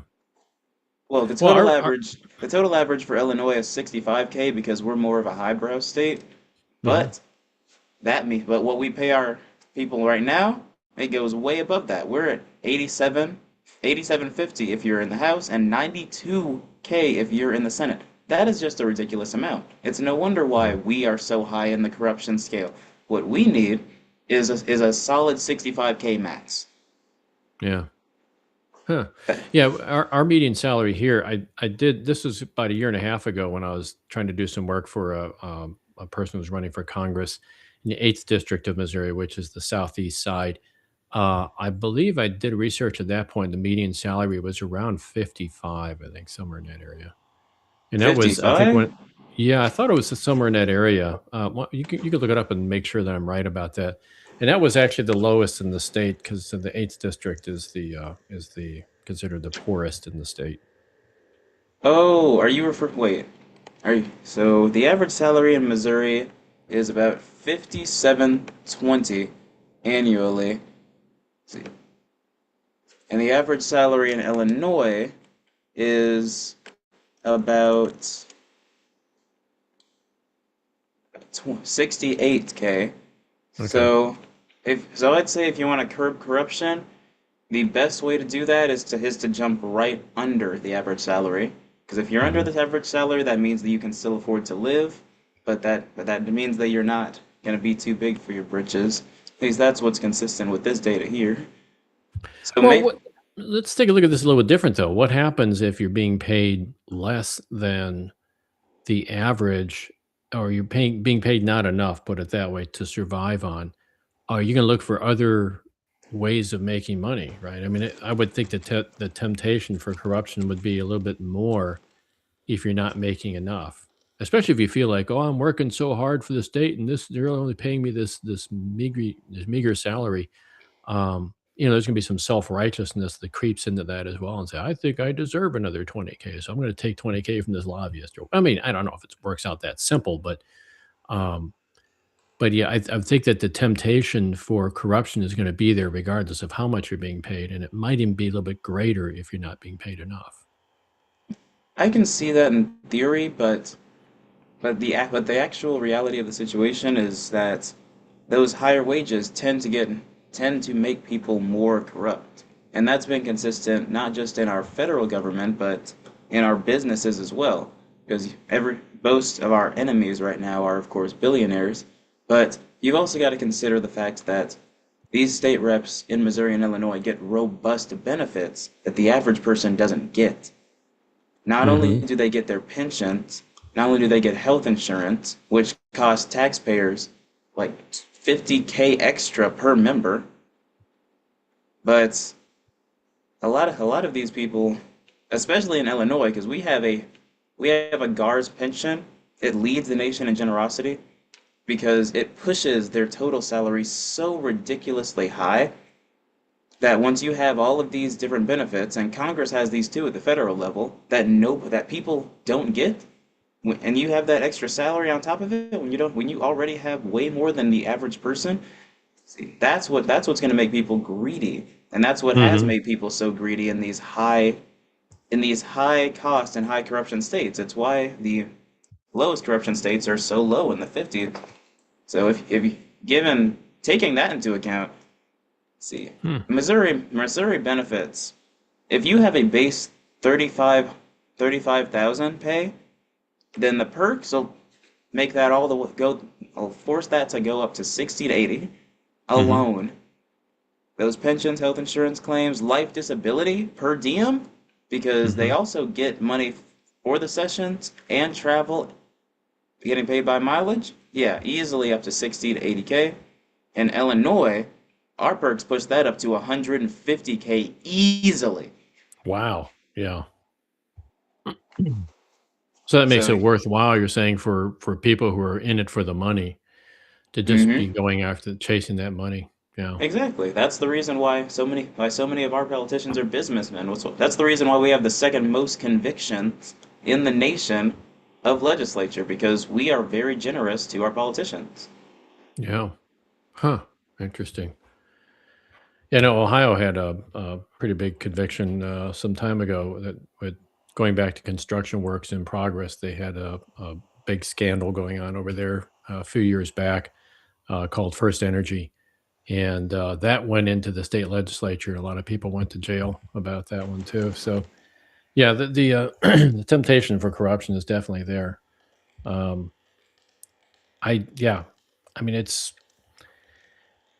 I'm not sure what to say about that because it's a fact of life. One good thing about my perspective where I'm at right now, I worked my whole life and I'm retired right now.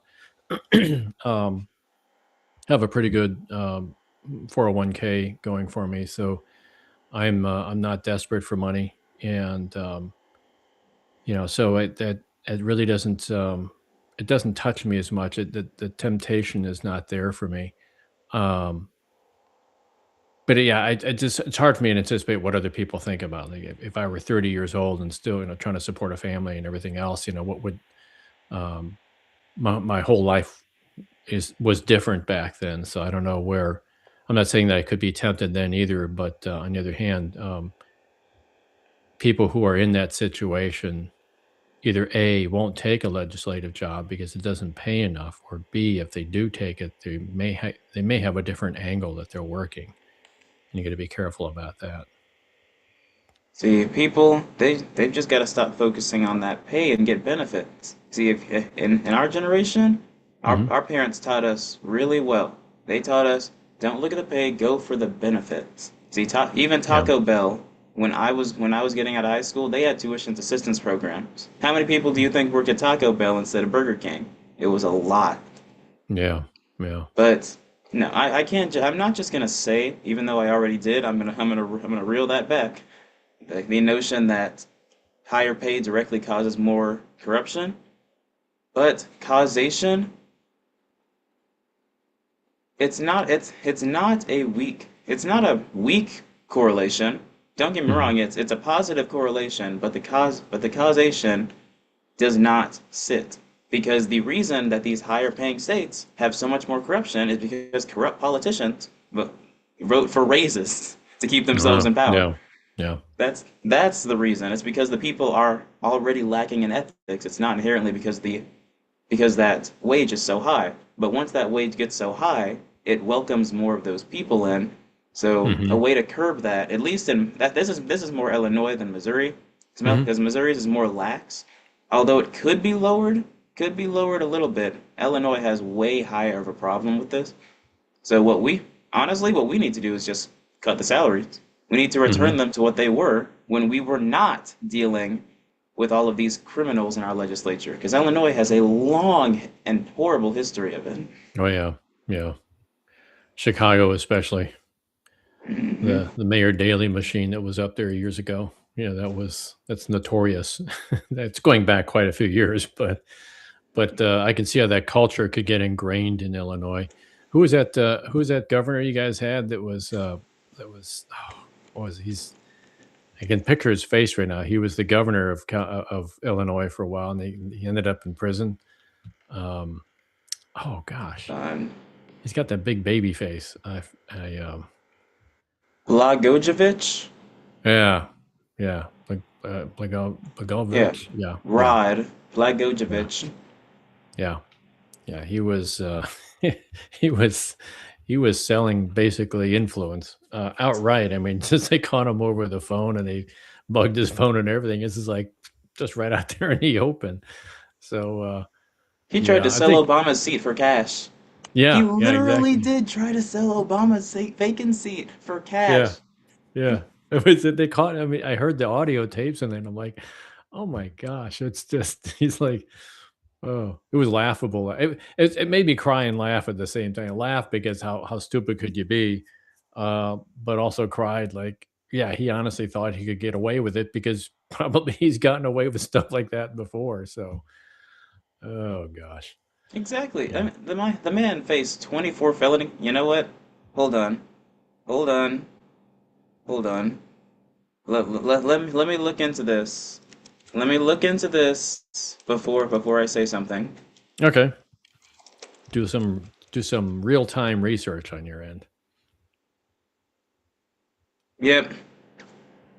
Blago. Yep.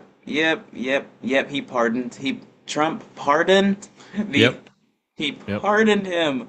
yeah, 24 felony counts, and Trump, of course, pardoned him because of why the course, heck wouldn't yeah, he? yeah, Yep. yeah. I mean, it's there's a little bit of honor among thieves there, right? So he's going around pardoning all kinds of people. As long as All they, of the worst ones. yeah, exactly. Well, you know, it's corruption right out there in the open. So I do like your current governor though, Pritzker. I think he's pretty good. I heard some really good speeches from him recently. So he's seems like he's a billionaire, but he Mm-hmm. seems like one of the rare ones that are actually. I don't know. Maybe it's just me being naive, but maybe he does have a conscience. I don't know. Don't get me wrong, there's definitely a lot of what's the word I'm looking for? There's I won't say there's a lot of underscored malevolence.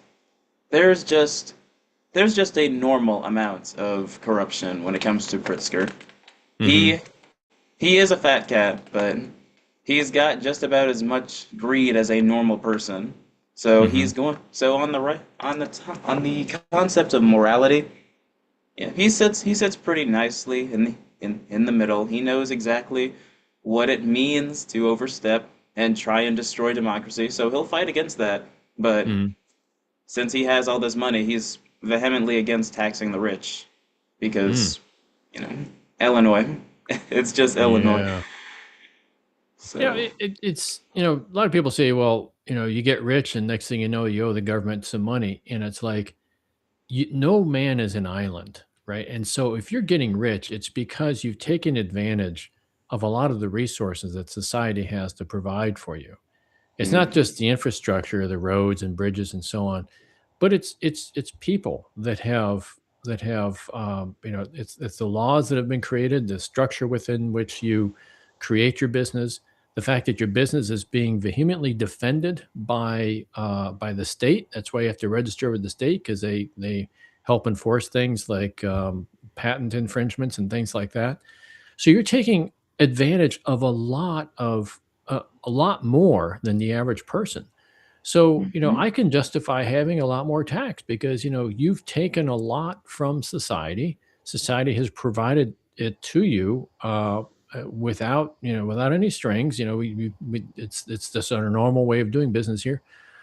But recognize the fact that you've taken a lot of this wealth from society. So, to me, it's just fair. You gotta pay it back. It's um, I don't know if you're living in a tribe or something and someone, kills a deer or something like that and brings it back to camp and says, "Oh no, it's not for you. That's just for me and my family." Like, no, you're not going to last in that tribe very long. It's like, mhm. if you want protection of the tribe, you have to contribute to the tribe. So when you make a killing like that, you got to share it with everybody. That's the way and that to scale that up to national level. That's the way it works. Mhm. Exactly. Yeah, Pritzker, he's just a guy. I won't say that he's super great, but I'm not gonna try and pretend that he's some sort of demon because heaven knows, Illinois. Well, okay, Illinois has had some very horrible legislators in the past, and but Hmm. that's not even relevant here because he is completely mid-range. He is nowhere near any of those guys. Hmm. So it's Okay. really it's really not even a reasonable comparison. Okay. I Well, mean, that's what good. about Missouri's governor? I'm not really too knowledgeable about him.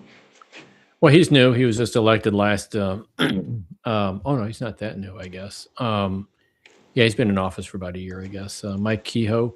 I don't know a lot about him other than he's a ex used car salesman, and he is pushing very hard to get rid of all of our income tax because he tends to think that we can make up for it with state sales tax. I mean, it defies logic how he even thinks that way. But we're talking about sales tax going up to 17. I've heard as high as 25%. Can you imagine paying that much sales tax, especially if it's for critical things like food or something like that? I mean, it's ridiculous. So I'm not too keen on him. He's also encouraging his Secretary of State and Attorney General to try to nullify some of the laws that we voted on last year or in 2024, particularly women's reproductive freedom and yeah, then the minimum wage thing. Oh, and he also last year he brought back people in a special legislative session because the governor can do that. You can call a special legislative session.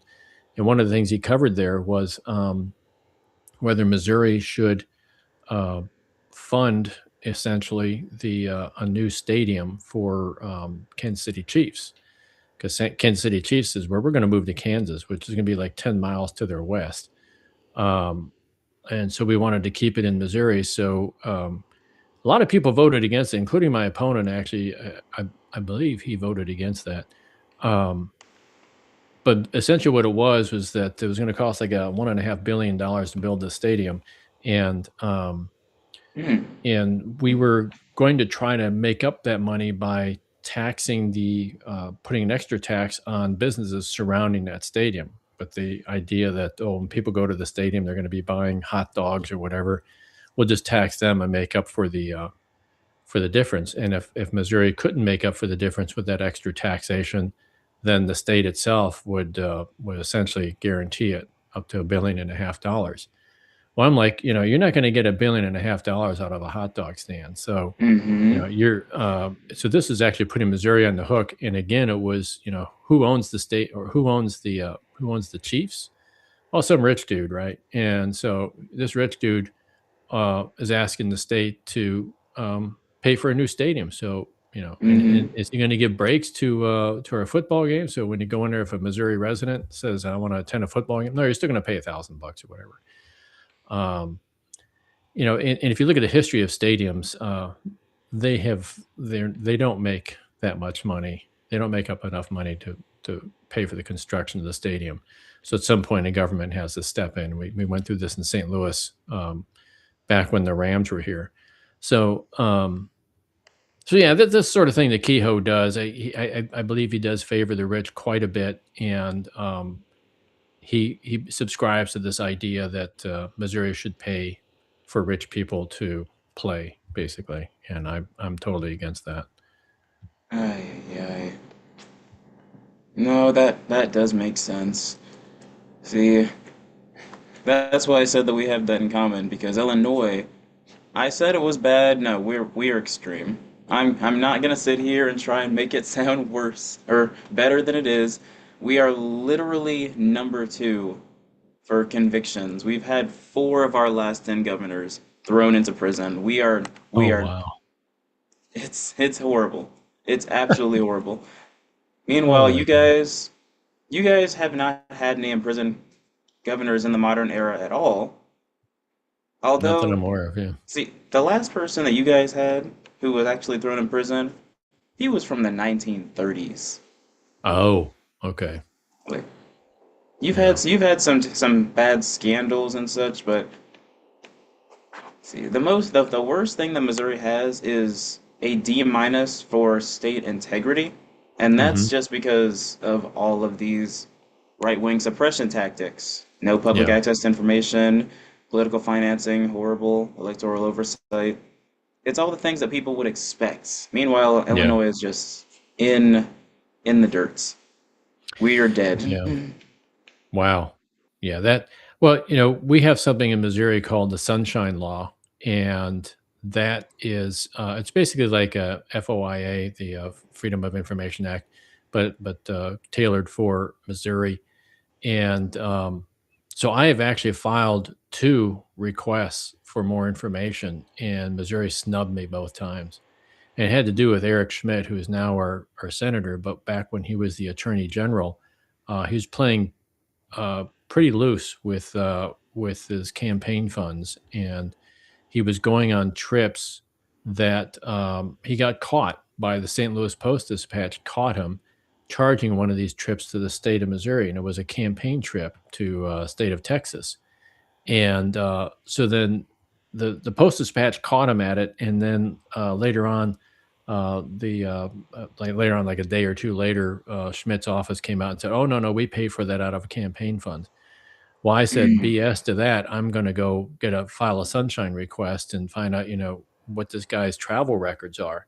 So I tried twice to get his travel records through two different sunshine requests, and both times the Missouri shined me on. So, um, yeah, there is definitely corruption here, and if that's one of my pet peeves, if I get into the state legislature office, I'm going to petition again to get those travel records from Eric Schmidt and find out what took place there and investigate that. Because right now I don't have the juice. I could go there into the attorney general's office and demand it, and they'll probably just throw me out. So if I'm elected representative, it'd be a little more difficult for them to throw me out. Mm. Now that's pretty awesome. That's pretty awesome that you have that on your radar, because Mhm. just because one state isn't as bad as another doesn't mean we don't have stuff to work out. And of course, I am also doing a similar thing with mine. Hmm. See, see these things right here. I'm I I don't want see to it yet. I'm seeing a blank. Oh, there it is. Okay, got it. see. I feel like all politicians should be stats people. I feel like we should focus on stats. Hmm. And when I see numbers like these, because I know that my state is worse. But when I Wow. see numbers like these, I say, you know what?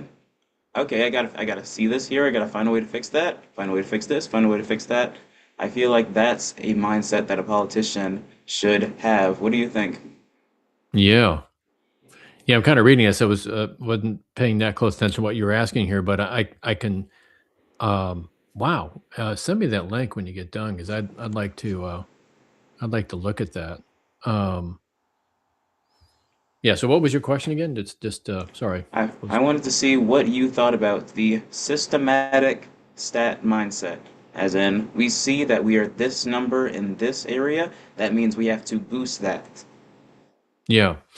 Oh, I agree. That's actually I'd call it the scientific method. Is where uh, you do something and then you assess the results and then see if you're closer to getting to the results you want. And if not, you do something different and you reassess those results. Um, I actually heard this verbalized by Arnold Schwarzenegger years ago when he wrote a book, and my son had to read it for school, and he talked about that same thing. You know that was his personal uh, path to success was to try something, see if it works, reassess it, and go back and try something different if it didn't work. But if it does work, do more of it. Right. So Mm, I think the same principle can apply here. You know, um, we need to assess continuously where we stand. Like looking at this stat right here, it says, okay, we've got a lot of work to do. Let's do something. I don't have any ideas directly right now, but let's do something. Let's take the first thing here: public access to information. The grade is F. The rank is 18th overall from the country. That's something that needs to be improved. Okay, what can we do to increase public access to information? Well, how can we what can we do to raise that up from an F? I mean, we're at the bottom right now, so I don't see how we can go much lower.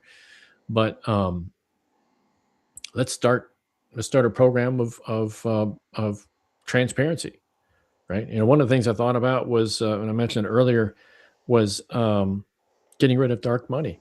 You know, how is that mhm. creeping into our society? Well, if everybody knew where this money was coming from, would that help us? Would that improve our public access to information?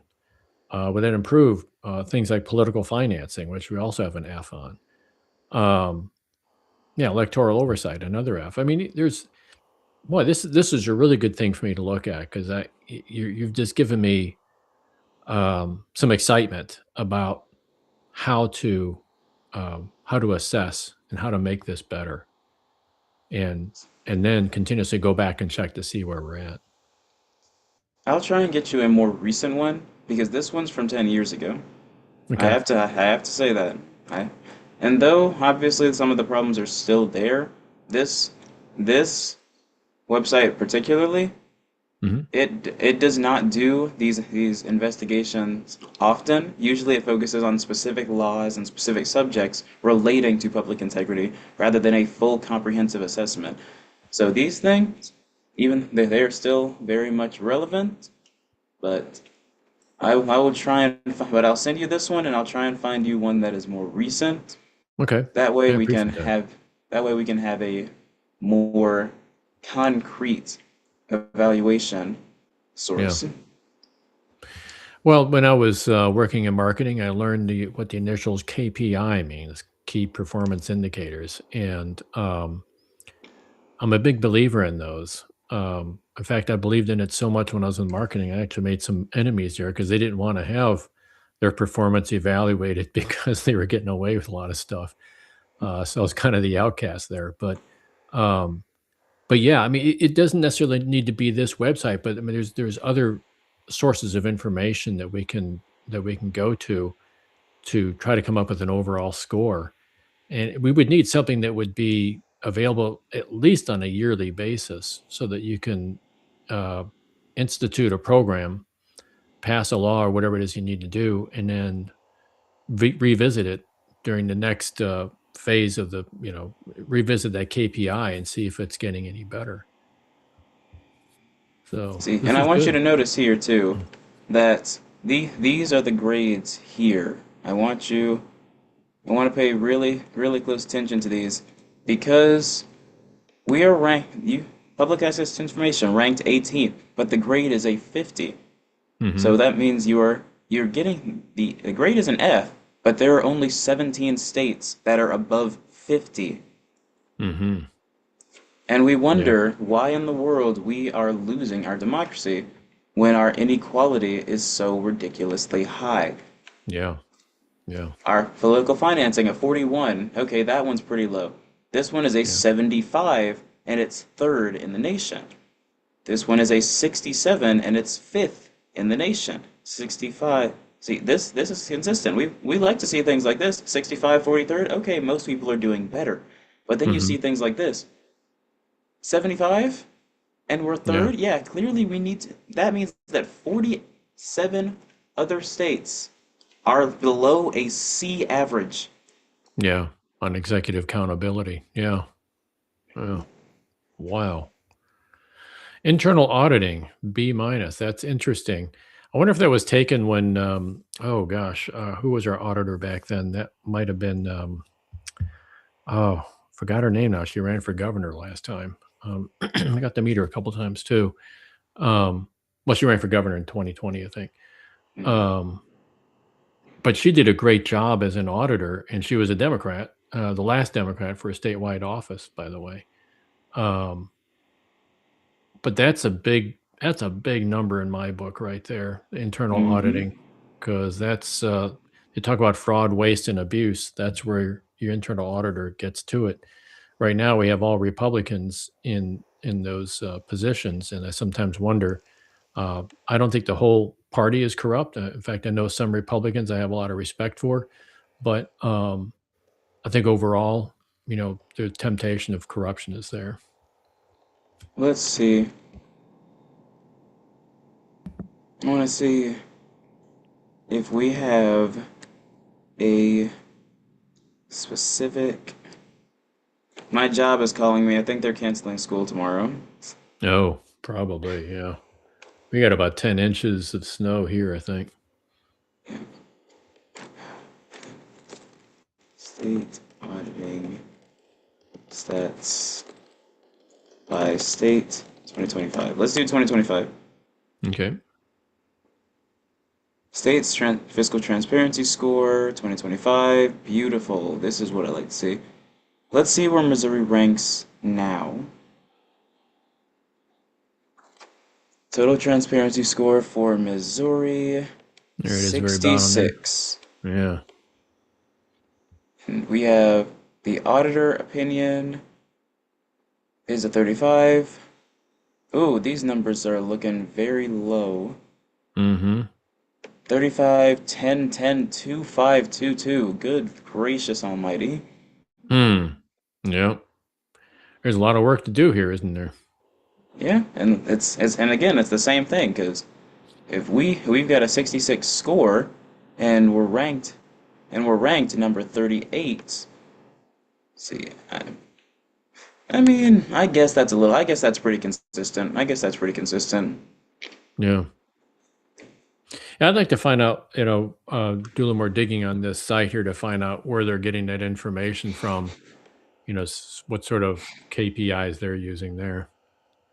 Yeah, Illinois, I see a zero across there in Illinois there. Mm, oh my Lord. I that's terrible. That's so we're number Oh. 50? We're number 50? Really? All right. Oh. All right then. We're number 50. We're number 50. Yeah. Oh my gosh. A Hold lot of work. on. A lot of work needs to be done. I But the thing about corruption, and everybody says, "Oh, the government is corrupt. We all know it's corrupt." Yeah, yeah, yeah. Um, But the more people repeat that mantra, the more they give up on their government. Yep. And this is where, fighting corruption is such a noble cause. Um, so many countries have done it, fight corruption, and only to find out the people who are fighting corruption are the most corrupt. Yeah, well, that's It, because they use corruption as an excuse. I mean, what was yeah, Donald Trump's yeah, entire campaign about? It was about draining the swamp. yeah, yeah. He And just threw more alligators into it. it's because I mean, Putin does the same thing. It's a very common authoritarian tactic Yeah. across the world to target the nation as some sort of horrible boogeyman or an enemy, and they have to Hmm. disrupt the nation, and they use that Right. as a way to rile up voters. They get into a position of power, and then they just destroy it, Yeah. piece by Yeah. piece, ruining the lives of millions for no good reason, and then they say, "Oh, we did what we wanted, so it's okay." Yeah. And all the time they spin it so that it's like, "Oh, it's not my fault. It's, let's go back, it's Carter's fault." No, no, it was Obama's fault. Yeah. Yeah, that's pretty typical. Sad thing is a lot of people fall for that stuff too. They the thing is, people, they don't have time to spend on politics and do the deep dive like you and I. Um, Mhm. so they take the simple answer, which is fine. I mean, they should be given a simple answer. But if that simple answer is not an honest answer, then you know, people doing the corruption can continue to get away with it. Yeah. There's actually one exception here that is baffling to me. What's that? New York. Because as you can see through a lot of these lists, most of the high ranking states are small, like Hmm. West Virginia. I mean, Washington's also an exception, but look at the rest of the ones. You've got Minnesota, you've got Maryland, Iowa, Idaho. A lot of Hmm. these places that are doing well, they are small, they have governments with lower corruption. And Hmm. then you've got New York, which is pretty mid-range on corruption, but is astounding when it comes to fiscal transparency, despite the fact that they are so ridiculously rich. Yeah. I don't know. There's got to be some reason for that. It would be interesting. I'm not sure if I would have the time to do that, but it would be an interesting exercise to go through and get familiar with the set of laws in the state legislature that that are bringing these better performing states to their level. Right. Hmm. Take a look at New York, for example. What's going on over there? This is why I think we need to make friends across the nation in terms of like all of our legislatures. There should be like some sort of forum where we can get together occasionally and just talk about stuff like this. What's working for True. you? What isn't working, etc. Yeah. And that's something that I actually try to do when I'm deciding what paths we should take concerning the problems that we have. I actually made a PowerPoint taking some of the most successful solutions for problems worldwide, and then illustrating what it would be like if we implemented them to target our deficiencies as a result of the federal government's interference in Illinois. One of the examples that I've used recently was California, because they have a great auto emissions policy, and one of Hmm. our people were complaining that our auto emissions is based on zip code, the required testing, rather than need. And they do that Hmm. because they associate some zip codes to having lower or higher populations. They say it's going to reduce the carbon emissions, but in reality, Right. because it's so broad, it still ends up targeting low income communities more and Right. forcing them into a position where they are held to a higher standard than others. Right. So I actually wrote a bill that would take California's auto emissions, obviously their fiscal transparency is terrible, but it would take their auto emissions policy, which is the golden standard for the nation, Hmm. and simply brought it over here. That is what I did, and I don't know if it's going to go anywhere, but we're going to hope. We're Yeah. going to hope that it does. Yeah. That's interesting. Could you? I keep asking for information because you obviously have done a lot more deep dive than I have in a lot of areas. I'd love to see what sort of legislation you proposed for that. Okay, I'd love to send that over. I've sent quite a few things to our state legislature lately. We're gonna see where it'll take me. We're gonna hope Yeah. that I can actually get these things done, and it would be very important in curbing Illinois' corruption. That's one thing that I personally want to do. It's one thing that draws me particularly to Illinois because a lot of people here, they feel safe, they feel stable, they are burdened by these ridiculously high taxes and the very low transparency. But overall, Illinois is a pretty decent state. Fifth highest GDP, sixth highest population. There are reasons for that. But Hmm. we have all these people and we are not letting them in on anything. They have barriers to voting, they have horrible barriers to running for office. They have just abysmal welfare programs down here. We Hmm. have essentially nothing down here. Everybody's got to go to St. Louis just to get some actual help. And Wow. don't even get me Wow. started about that corruption again. It is a horrible problem, and it actually causes many of the issues that our youth have to face here. So there's a lot to target. Yeah. Yeah. Well, a lot of this stuff is regional too. In Illinois, I mean, obviously the biggest city is Chicago. Hmm. That's gonna throw your numbers quite a bit, even though it's not even in, your territory. It's not in your area at all, but, it still has a lot of influence. Some of these numbers, it'd be nice if they could be broken down by region to see, where we stand regionally. And that's something that I'm trying to do because there are some districts, like District 114, that have their audit results sitting at the City Hall window. They just have them there. Hmm. But like the state representative, he has his own office, and whenever you walk in, that's one of the first things you'll see sitting right on his window. Oh, fiscal transparency? That's wonderful. But it's so specific to only a few areas. As you can see, we're not doing well just about anywhere else. And down here, since the populations are so small in these districts, it's only a very scarce few that even get the benefits.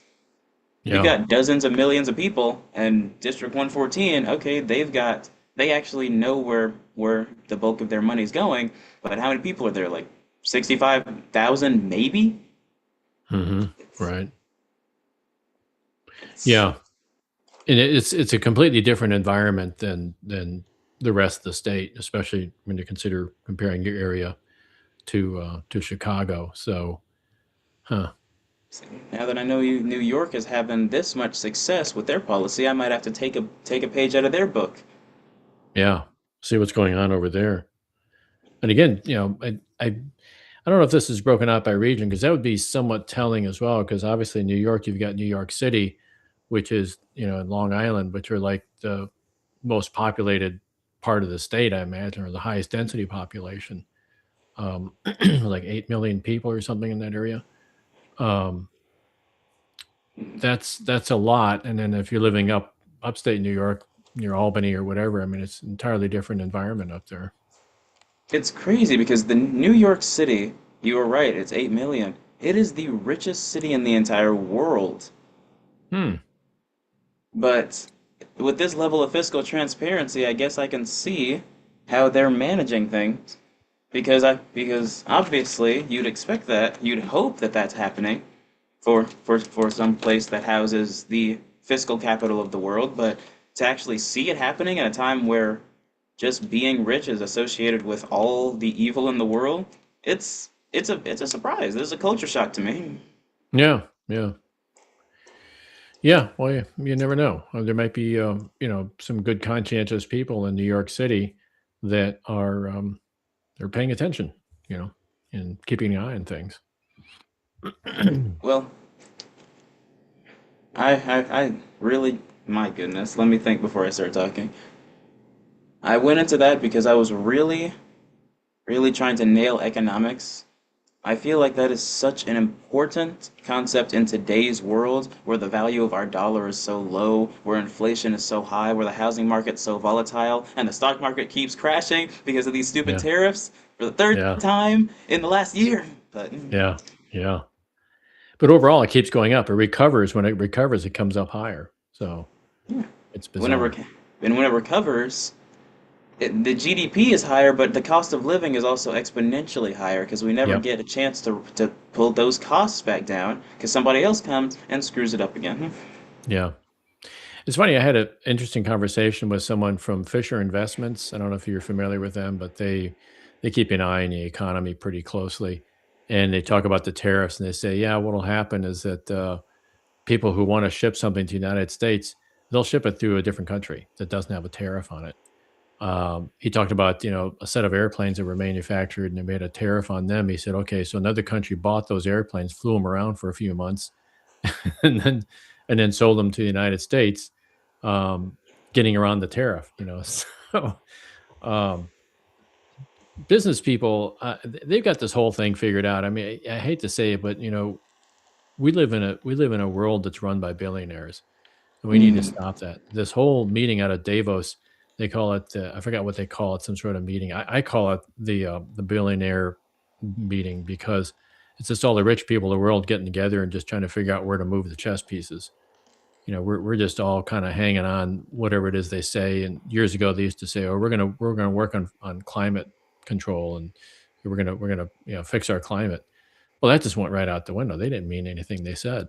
So, I know I'm rambling again here, but the bottom line is that we're in a world that's run by billionaires, and that's why we're seeing a lot of the problems that we're seeing right now. mm-hmm.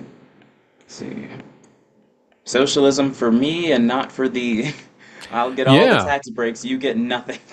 I know. It's like this really bothered me about Obama. Actually, I really, I mean, I like the guy. He came into office in 2008 and talked a lot about yes we can and hope and change and so on. Um, but I really got incensed by him for several reasons, and one of them was the fact that his administration bailed out Wall Street, and then Wall Street turned around and foreclosed on Main Street. Mm, And this really kicked off a lot of put a lot of fire underneath the Tea Party, and for good reason too. I think that people saw right through what was happening. And Eric Holder, who was the Attorney General under Obama, he never went after these big companies. He never went after the Jamie Dimons of the world to try to hold these guys responsible for basically screwing America by overpricing these tranches of mortgage bonds, and then just dumping them out there and letting the economy crash. Eric Holder never went after them, said, no, they're too big to fail. Well, Eric Holder left the administration in 2015, and went back to work for the law firm he was working at before, Covington and Baring or something like that. Um, that law firm was right in the middle of defending these big financial corporations. So you talk about a revolving door in government, and this happened right underneath Obama's nose. And I'm like, come on, man. I don't know if he just got blindsided or what the story is, but that was to me like the biggest example of corruption on a mass scale that brought the entire world economy down along with it. And there was no interest in going after the real bandits in this situation. And it just that's where they burned me, and I hate to get down on the Democratic Party, but they need to get their act together because this kind of stuff has been going on for a long time. Yeah. Yeah. Okay. You lost your glasses there. But but yeah, it's I'm going to be going to a meeting this weekend, a weekend meeting, retreat, a camp, a Democratic camp. I've been to it before. It's called Camp Carnahan in Kansas City, and it's where we learn how to be politicians, etc. It's the Democratic Party does this every 6 months or so.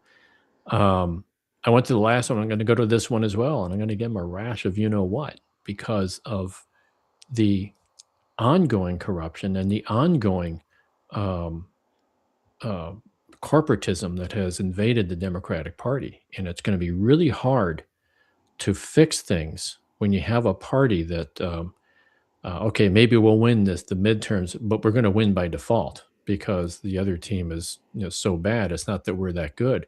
We have to take this opportunity to clean house and Hmm. and fix things and, get rid of Citizens United, the decision, the Supreme Court decision from what, 2010 or 2011, um, which basically allowed unlimited amount of money into politics. We got to get rid of that stuff. And, Democrats don't lift a finger to do it. Republicans won't lift a finger to change it.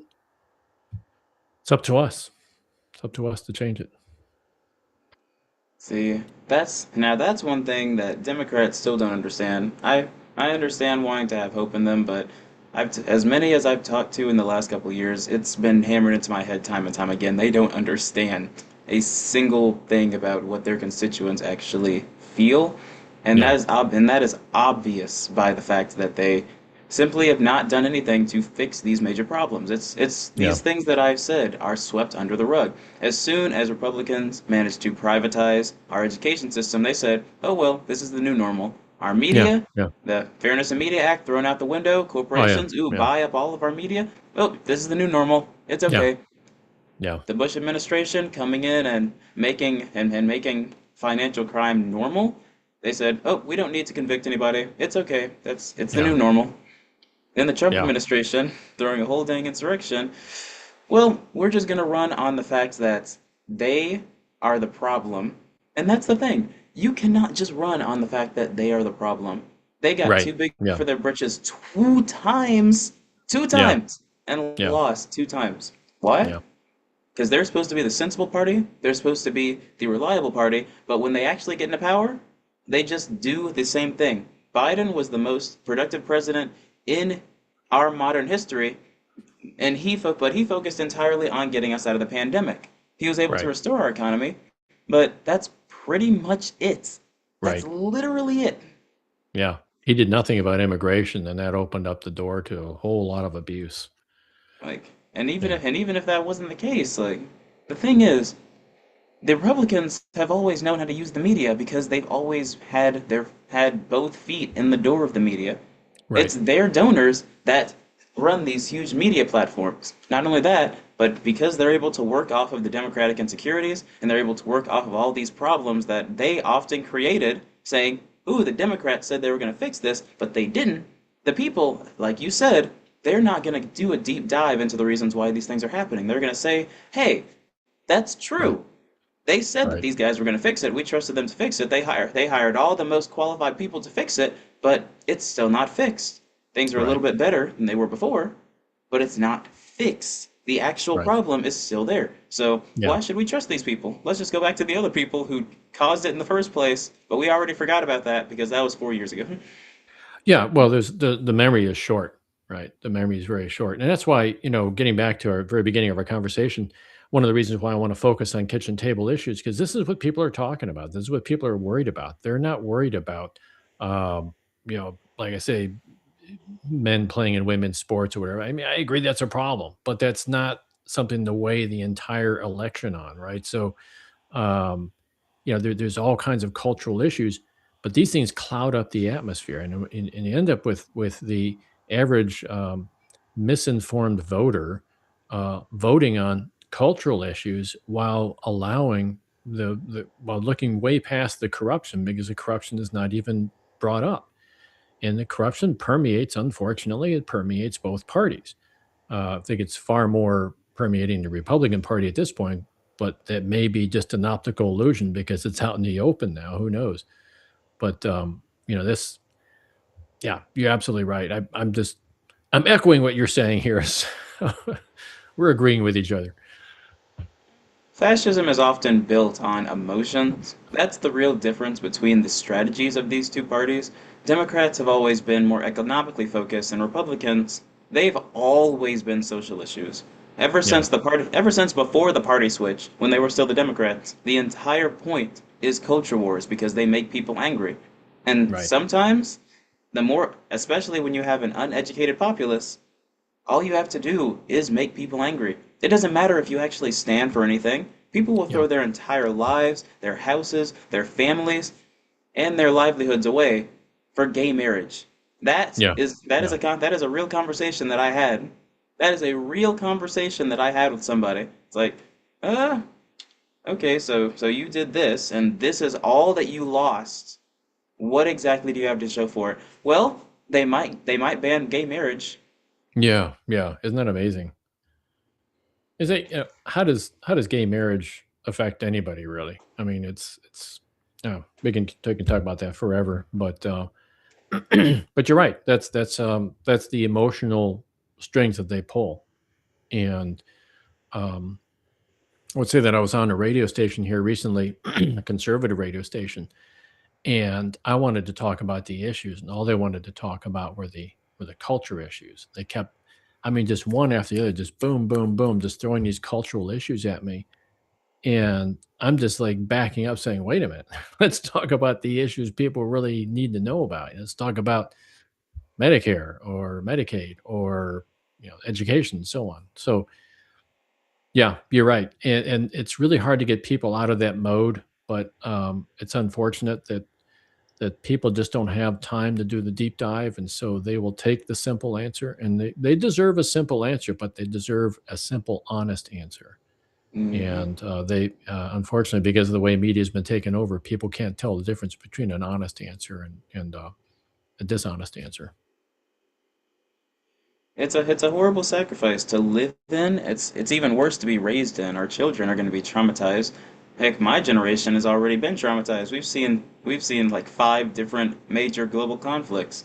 But when you have the entirety of democracy falling apart because of immigrants, Right. because people are mad at immigrants for problems they didn't cause, for problems they have Exactly. no contribution to, for problems they don't even care about. The immigrants are just here to work and build lives, and now people are getting kidnapped and murdered on the streets. That's how far we've fallen, and it's only been 10 years. Yeah. It's Well, it's ridiculous. it's the modern thing, as I told you about with Reagan. He brought up this whole thing about the welfare mamas and the people that are leeching off of us, blah blah blah. Well, they just switched that over to immigrants now, and and the problem now is that racism is out in the open. You got people who are actively racist who are being encouraged to act on those instincts. And I'm sure you saw the shooting of that young man yesterday. Um, Alex Alex Pieri, Preddy, yeah. Pretty. Um, that was heartbreaking, but it was also it's a warning shot, across the bow for us, because we're seeing people who are so tied up in their righteousness and so tied up in their anger that, given encouragement, they will shoot someone in broad daylight. Mhm. They will shoot and kill someone in broad daylight, and that's the difference now. Back then, it was sort of like it was swept under the rug. Nobody, the dog whistles were there, but now, no dog whistles, no, not necessary anymore. They're just going to go after somebody. They Hey, don't like that the that way was you the look, goal. or yeah, that I think That that was was their the goal goal. all along. Yeah, yeah, And it worked. The Heritage Foundation, they did what they said they were going to do, and people are still livid at the Democrats because they did not try and stop it.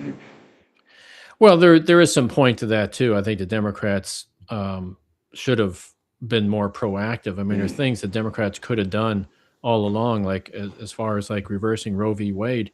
Democrats never got their act together in 50 years. Never got their act together uh, to encode this, or to put it into law. And so, you know, we are where we are right now because, well, they got, I don't know, maybe it's fat and happy, or maybe they just got complacent, or it became too politically risky to do things like that. Who knows? When you see Bernie Sanders back in 2016 was rising up and looked like he might clinch the nomination, Debbie Wasserman Schultz down in Florida just kind of put the kibosh on that and threw everything over to Hillary Clinton. This is the kind of Hmm. games that Democrats play, and people see that, and the Republicans obviously make sure people see it, but it's not, yeah, it's not false information. That's actually true. And so, um, you know, we have a lot to do. Democrats have a lot to do. I appreciate you actually sitting down and having this conversation because it is important that we get leaders who actually understand the gravity of the situation we're in and how it could have at many points, at a countless number of points, been prevented if we had just circled back and tried to solve one of the problems that fuel it. Yes, absolutely, I agree with that. That's called responsible governorship, and I just and in some ways, I understand politicians in the sense that there's a third rail out there, and they don't want to touch it. Otherwise, it's going to be political suicide. I get that, but that's the you don't have to touch that third rail if you can persuade your constituents, if you can persuade the people, make that shift in our culture so that people look at things differently. And that is the real challenge of any politician. That'll be my challenge too when I get in. We you alluded to that earlier. It's like, what will you do? Well, persuade people because that's where the power is. It may not be that way much longer if we actually go full on fascist, but for right now, people have that power and make them understand they have the power and make the change. I think it was a Michael Jackson, and one of my favorite songs is "Man in the Mirror," where he says, Mhm. If you want to make the world a better place, take a look at yourself and make the change." One of my favorite songs, and I think that that is correct with everybody. We need to make sure everybody's looking at that person in the mirror and saying, "I want things to be better. I'm going to start changing myself," and that's the key to success on a personal level as well as on a social level. Now that's another approach that differs between parties that has been not that has been less than publicized because since Republicans focus so much on social wars and they take these social issues, they try and blame one specific party, one specific area of person, one specific type of person, and they just give them responsibility for all the problems that are in the world. Right. Meanwhile, the Democrats, whenever they campaign, it's usually on a concept of coming together, of being unified, and there is some air of personal responsibility. Meanwhile, personal responsibility is abandoned when you convince yourself that somebody else is the problem. And Oh I yeah, feel like yeah, yeah. that is That's definitely something. that actually is very, very good. I think that on a personal level as well as on a social level, that if I can blame someone else for my problems, I don't have to blame myself. Yeah, yeah, that's so true. That's so true. And Republicans are very good at that, giving someone else to blame. Now it's immigrants. Um, it's going to transition soon to another group of people. Just you got the big ICE army sitting out there. They're itching to pull their trigger and start rounding up other types of people. Maybe they start on Democrats next. I don't know. But as long as they can blame someone else for their problems, yeah, you're right. And that is Absolutely. a very obvious issue that is deflected in the other way. See, Republicans often do this very common tactic of taking what they are guilty of and then projecting it onto another member of Yeah. society. They claim that Democrats are the ones relying on shifting blame when they point out actual structural in, Yeah.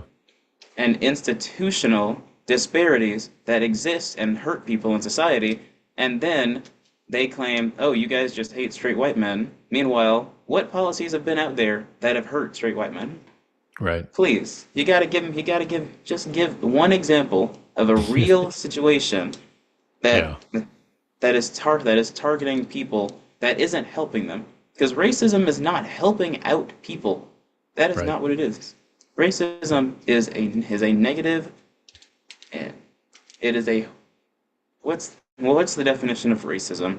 Definition of racism is the di- is the disparity, is the harm or dislike, distrust of a specific race of people. Therefore, it is inherently negative. There is nothing negative about wanting to help somebody out.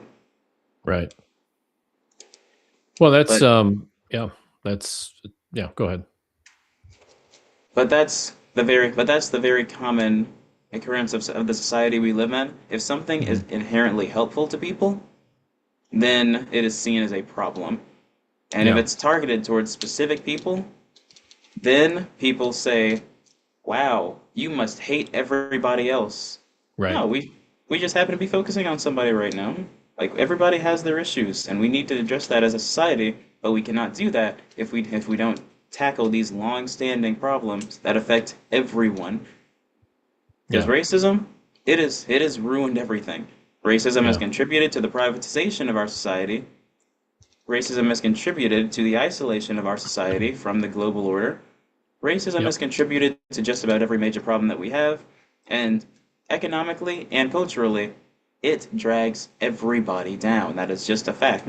It means Yeah. less money in the system, it means less happy families, it means more people in prisons giving big private prisons all the money that taxpayers should have. It's a ridiculous concept to Oh yeah. oppose. Yeah. Well, it's been around in this nation since its founding, and I'm not trying to excuse it or belittle it or anything like that. But it, my wife and I were talking about the other night because I'm reading this book now. It's from Chief Red Fox, the memoirs of Chief Red Fox. Um, it's a he's a Sioux Indian chief, was born in 1870. Was there during Custer's last stand. He was a young boy at that point, but he was pretty close to it and remembers the gunshots and everything. He lived to like 106 years old or something like that. He died in the 1970s.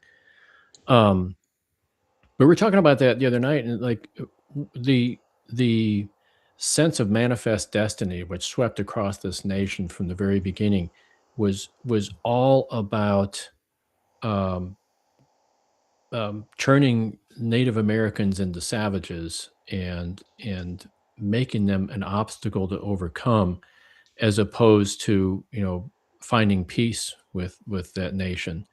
And it's we talked a lot about that, my wife and I had this theory. I said, what would have happened if, like, say, 1,000 years ago, that take my body right now, put me back 1,000 years with all the knowledge and all the technical knowledge I have, put me on this continent. I could have taught the Native Americans back then how to make weaponry, how to make guns, how to, all the things that I know about science and technology. Could have made them technologically superior, so that by the time that the Europeans showed up, um, the Native Americans would have been not only able to defend themselves, but defend themselves with extreme prejudice. And but what would have prevented that culture then from taking over the world, using that technology to do the same thing that the white Europeans did? And I'd say nothing really. Nothing would have prevented them from doing that, because people are people. We have this ingrained in our system. We have this. I think J.B. Pritzker said it the other day. He said, we have this base instinct in ourselves to protect ourselves and our family, but at the expense of everybody else. But as J.B. Pritzker said, you can always tell who the idiot is in the room, because they've never been able to rise above that.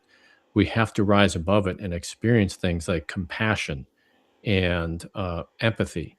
And these are the higher human emotions that that must prevail in our situation. And I think, and it's a long-winded answer, but I think if you go back throughout American history, we've never quite gotten to that point. We've always racism was always there, was always below the surface. Now it's coming above the surface, but it's not like this is anything new. It's been there for a very long time, and we have to, in Lincoln's words, listen to our, was it the better angels of our nature?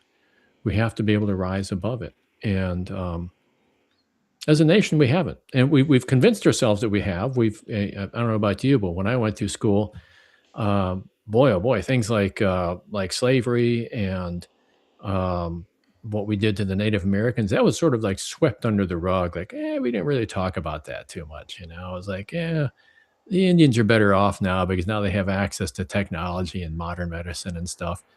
And even as a kid, I remember listening to that stuff. I'm like, I don't know about that, you know. But But now it's coming out. This a lot of Americans were educated that way right from the very beginning. And I'm not trying to get down on the United States, but we can't improve ourselves. We can't know what those KPIs are and improve ourselves if we don't know where we're coming from. And so we're coming from a pretty dark place, and we got to get to a lighter place. Um, it's not going to be solved in a generation, but it's certainly it will never get solved unless we take it upon ourselves to help solve it.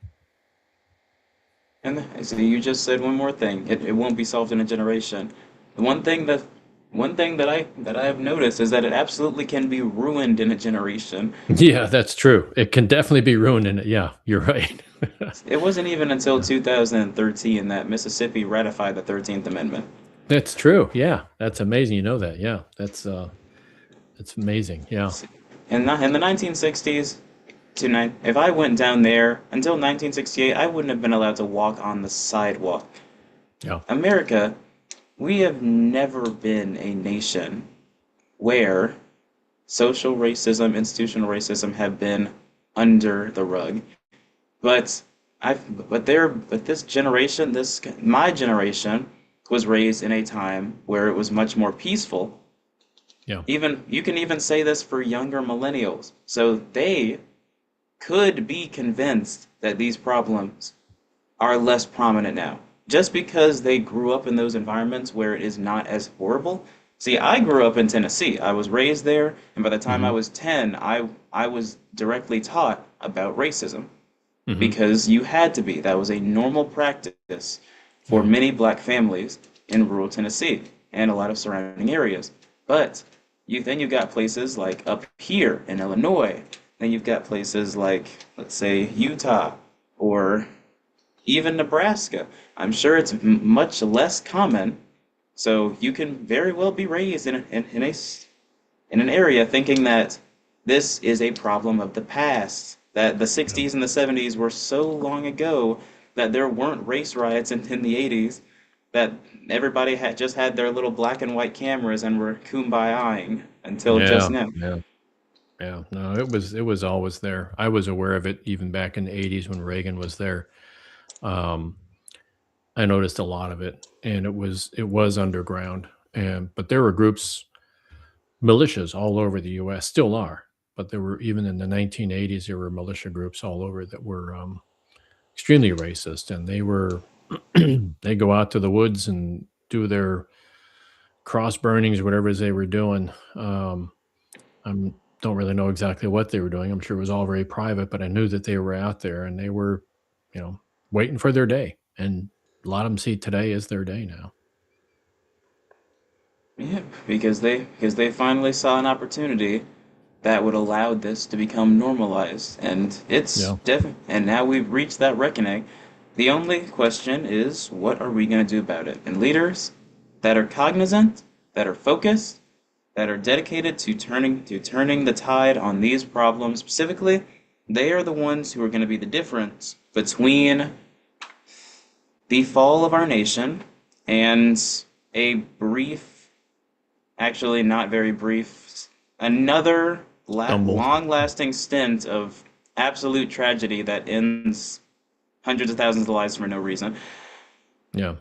But we're either gonna persist in spite of this, or we're going to fall as a result of this, and that just depends on what those people in positions of influence do, because they are the ones who, at this point in history, have all of that power. Yeah. Yeah. I agree. It's it's one of the reasons why I wanted to get into politics because I've been watching it for many years, like I said, and but it's just out of control now. It's out of control, and I'm not foolish enough to think I alone can fix it. But I think it's all a group effort. We need to get like-minded people together. We need to um, we need to pursue it. And I think one of the big mistakes Biden made, huge mistake, was that he was very slow in going after the insurrectionists. I think he Mm-hmm. should have pursued them with extreme prejudice and should have put them all in jail and should have pursued against Donald Trump as well. because this is one of those things. If you don't beat down this Frankenstein monster that escaped the lab, if you don't catch up with that thing right away and get rid of it, it's just going to grow. It's going to keep going around, and it's going to take on a life of its own. And right now, I'm afraid it's taking on a life of its own, and it's encompassed by ice, and that's where I have a lot of fear about what's going to happen. But just FYI, as far as ice goes, I've created my own ice group as well on Signal. On the Signal chat, we have a bunch of people from down in Jefferson County that we report every time there's a sighting. We report it in real time, and hasn't been really bad yet. But when it gets bad, we're going to be ready for it with our whistles and our goggles and whatever else we need. Um, won't be bringing a gun to that fight. Kind of learned my lesson there with what happened recently. They don't need all they just need an excuse to go after you and shoot you. So don't want to give them any reason to do that. So But the Second Amendment doesn't exist. yeah, I that's the first thing that'll disappear. I mean, that's one of the things as we turn into a fascist nation. If we go down that path, yeah, your Second Amendment goes away. That's the first thing that's going to disappear. See. That's another concept that, hold on. There was one thing that you said there. I mean, I also have an Ice Watch group in Southern Illinois as well. Dang, there was one thing that you said at the very beginning of that last. I'm trying Rambling. to remember. No, no, it was that. Dang, I'm sorry. Do you remember what you said at the very beginning of? Let me see. We were talking about racism and how that has taken off and taken root. I talked about American history and how what we were taught in school versus reality. Um, I have some notes here, but I unfortunately I did not make notes about my most recent part of my conversation yet. Huh? Well, Ow. I guess I well, I just can gotta pick. leave that one behind. Huh? Well, see, that's the problem. I talk too much, No, and I you're move from one fine. topic to the next. But there's one thing you mentioned earlier about the immigrants and blaming people for certain things. There's I don't know if you ever read Jason Stanley's book called How Fascism Works, and one of the attributes he brings out there is to make victims out of people. So you talked earlier about how the white man feels like he's under attack now or something like that. What about white people? Um, that is straight out of the fascism playbook. If you can make Hmm. yourself a victim, then you have a certain sense of righteousness as you go about so-called protecting yourself. Yep. Yep. Yep. That is very true. Actually, I think I remember what I was gonna mention. Hmm. But this was from a while ago. I'm not really sure why that stuck in my brain for so long. You mentioned that humans have a natural instinct to protect what Hmm. they have, and I feel like that is the reason why most of our conflicts were so intercontinental until the transatlantic, because China and the Middle East, even North Africa, they all had gunpowder, they all had weapons before the Europeans had it. Because Hmm. the reason half the Europeans got those resources by trading with other nations. Right. Marco Polo. Because before they decided to step out of their nation or their continent, Right. everybody was just trading with one another. They didn't even know that the Americas existed yet. At least that Right. wasn't the goal to find them, but they were just living together. They were tolerating each other. It's like bartering. It was normal. I actually took a class about some of the routes they took before Hmm. the entire global order was destroyed. But Hmm. I feel like that's the reason why these things were so intercontinental, because people just didn't really need to go out. I feel like once they took that first step going out of nation or out of continent, that's when we saw a lot of imperialist leaders from Mao Zedong to Mussolini. to Yeah. even Stalin and well, was Stalin an imperialist? I don't remember. I don't I know. don't think he was. And of course, Japan. I don't even remember their leader's name. Who in the world does? Yeah. Well, they had, yeah, that was, well, Tojo was the military leader, I think. I Um, feel like that's but when things really started ramping up because even before then you had, Genghis Khan. yeah. He was a very popular imperialist, but after that things did calm down for a bit. But then Well, after that, nations exploded.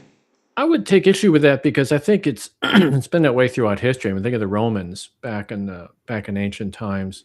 The Romans, there was all conquest for them. They took over most of Europe. They got as far north as the Wall of Hadrian in British Isles, and that's where they built the Hadrian Wall that was supposed to protect them from the raiding hordes of the Saxons. Um, I might be mixing up my history a little bit, but also, it's I the Europeans. I mean, look at the Crusades that took place.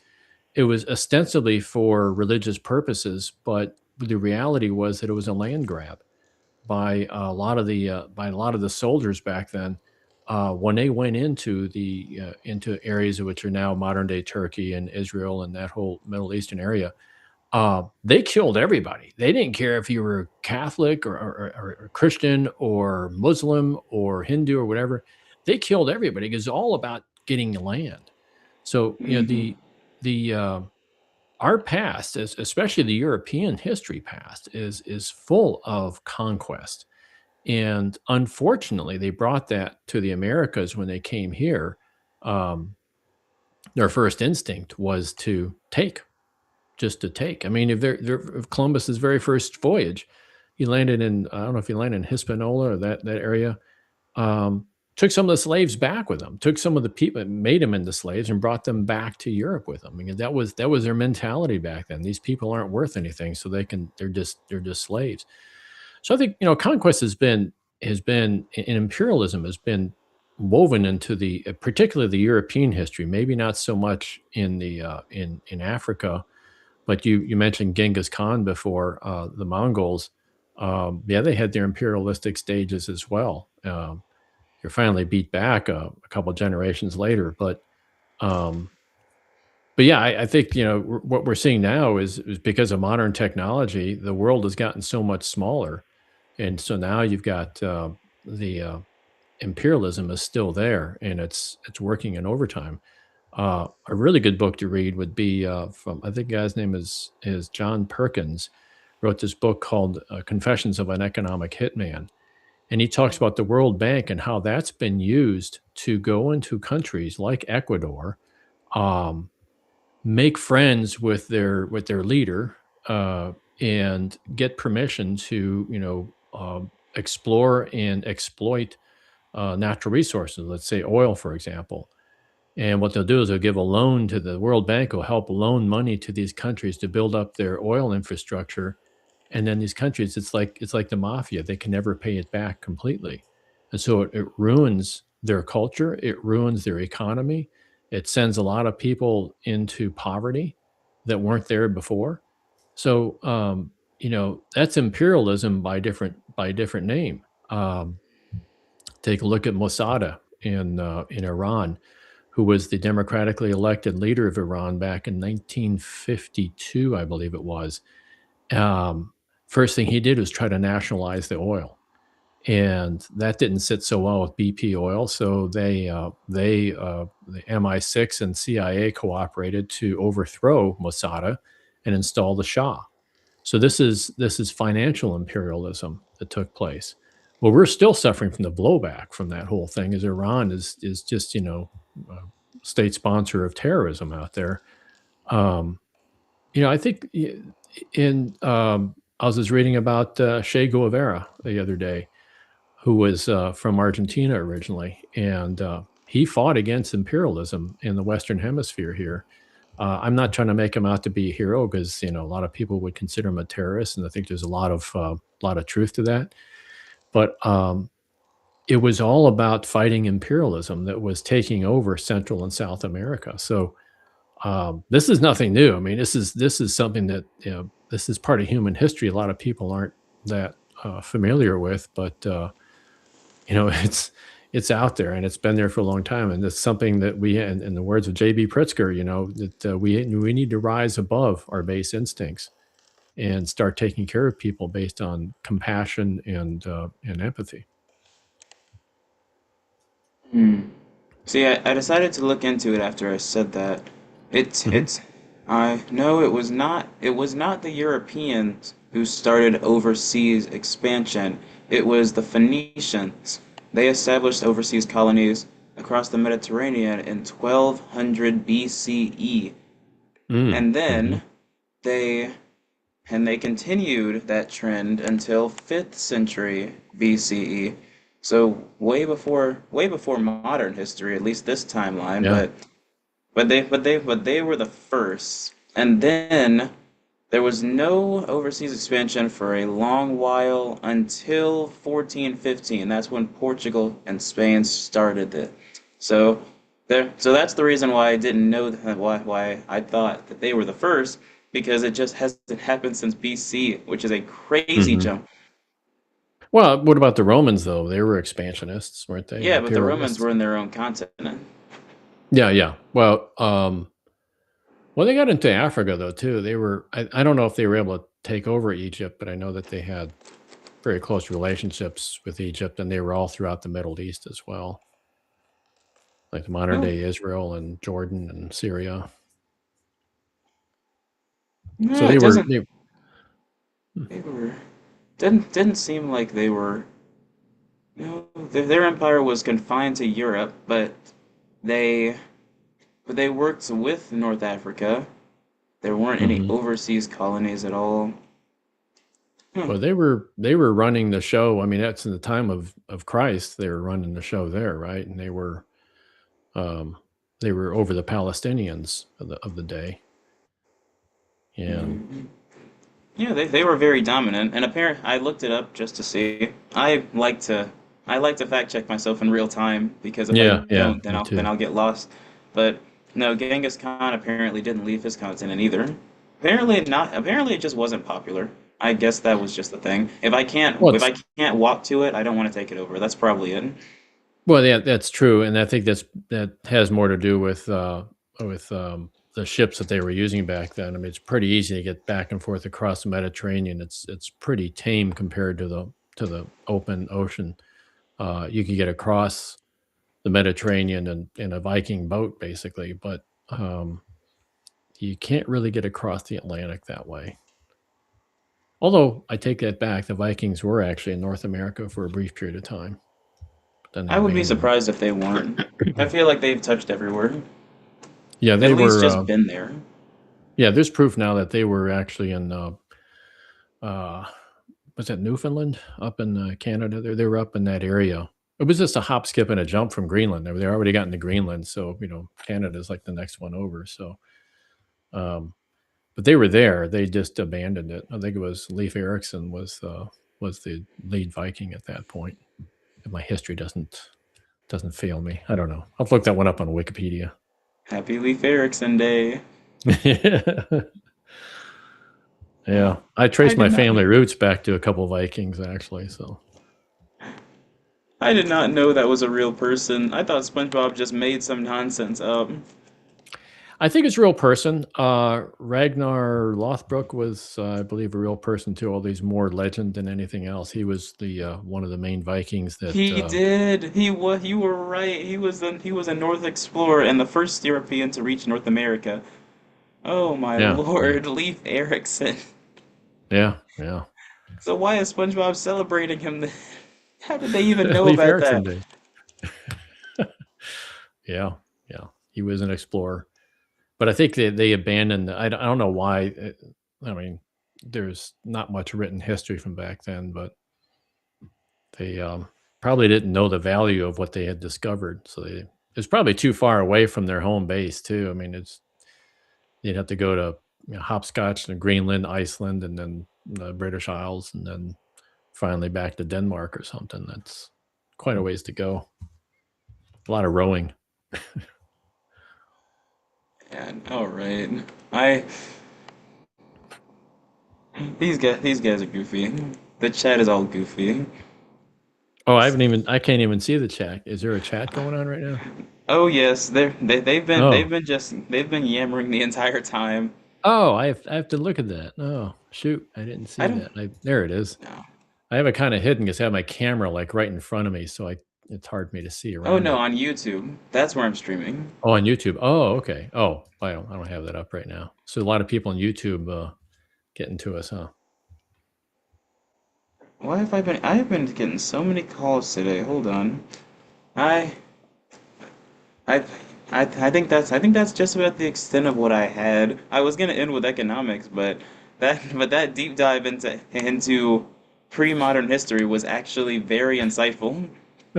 Is anybody correcting me on YouTube? I can't see it at this point. Is anybody because I'm kind of shaky on some of this history stuff. So No, but nobody's correcting us. yeah, okay. Well, Fanny says that killing somebody, no matter their religion, is low-key scary. That is true. That is yeah, very true, yeah. Fanny. It is indeed scary that all religion, the concept of religion was created to promote compassion and order, and then people decided to switch it into a tool for murder. That Oh is yeah, very. yeah, yeah. It's it's all about getting righteousness, right? It's like getting on the right side of God. Well, God says, you need to give him money, so or kill these people off, or so. Yeah, it's all a scam. I mean, I'm I'm spiritual, but I'm not religious. I mean, I am very religious, but I cannot understand I could never ever understand the mental gymnastics one has to do to convince themselves that their religion advocates for violence, murder, or conquest when every single religion is created to promote benevolence. Yeah, There yeah. is I l- don't know. I don't understand how you can even begin to do that, but that's what happens when you restrict people's access to holy books and have the priests that are controlled by the government tell people what their religion believes. Yeah. Well, that was the story way back in the day. The books were written in Latin, from what I understand. It was done that way for a reason because normal people couldn't read it, and Hmm. I think that's what's his name, Martin Luther came along and started a revival of Christianity based on the real readings of the real writings of the Christian Bible back then, but that got twisted around too. So who knows? I was born Catholic, and but I don't practice Catholicism anymore. I was disillusioned by the church. History is such a fun and interesting concept, but it will really expose the evil that exists within humankind. Yeah, And it's never a majority. It's right, never a right. majority. That is very true. One thing I noticed, when I was doing all my traveling years ago, spent a lot of time in India, and I mean, I use India as an example because I spent a lot of time there and got to deal with the local people there that I was working with. And you know what they talk about? Same thing we talk about in America: our schools, Mm. our kids, our jobs, our a little bit of politics here and there. Um, Most people, my experience, most people are regular people. I call them regular people. They're compassionate. They'll help you out in a time of need or whatever.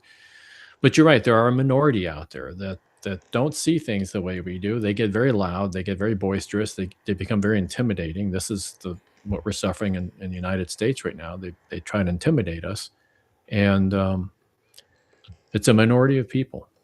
It's a minority, and but they ruin it for the majority, don't they? Yeah. See, man, I'm actually sometimes I ask myself, and this is a real thing that I ask myself sometimes, why in the world did we get Trump? Why couldn't we get an authoritarian who is at least helpful?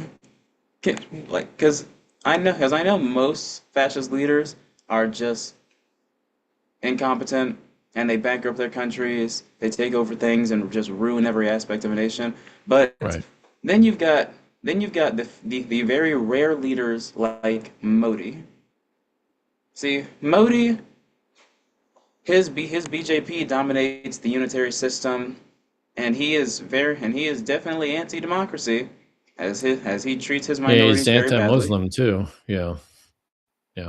But at the very least, he has taken some of the major issues of India, the most prominent, of course, being sanitation, and done something about it. We could have at Yeah. least, if we're gonna get a fascist, at least give us somebody who will do something. Well, Instead we just tear down everything. well, that's I mean that's what Hitler did, right? He rescued the country from being the from financial on the brink of financial hardship and financial collapse actually under the Weimar Republic.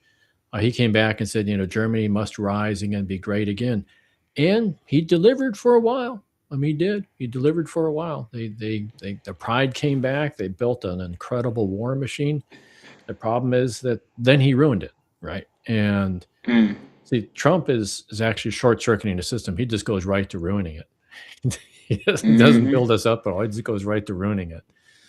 Um, yeah, I think the challenges here in the United States are quite a bit different because we are a nation of immigrants, with the exception of Native Americans.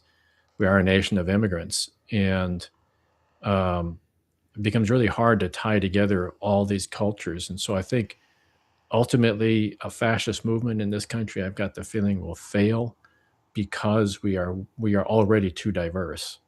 I know they've declared a war on diversity, equity, and inclusion, which I think is a ridiculous thing to do. But um, we're too diverse. There's too many people here. There's too many people of different religions, different skin color, different belief systems.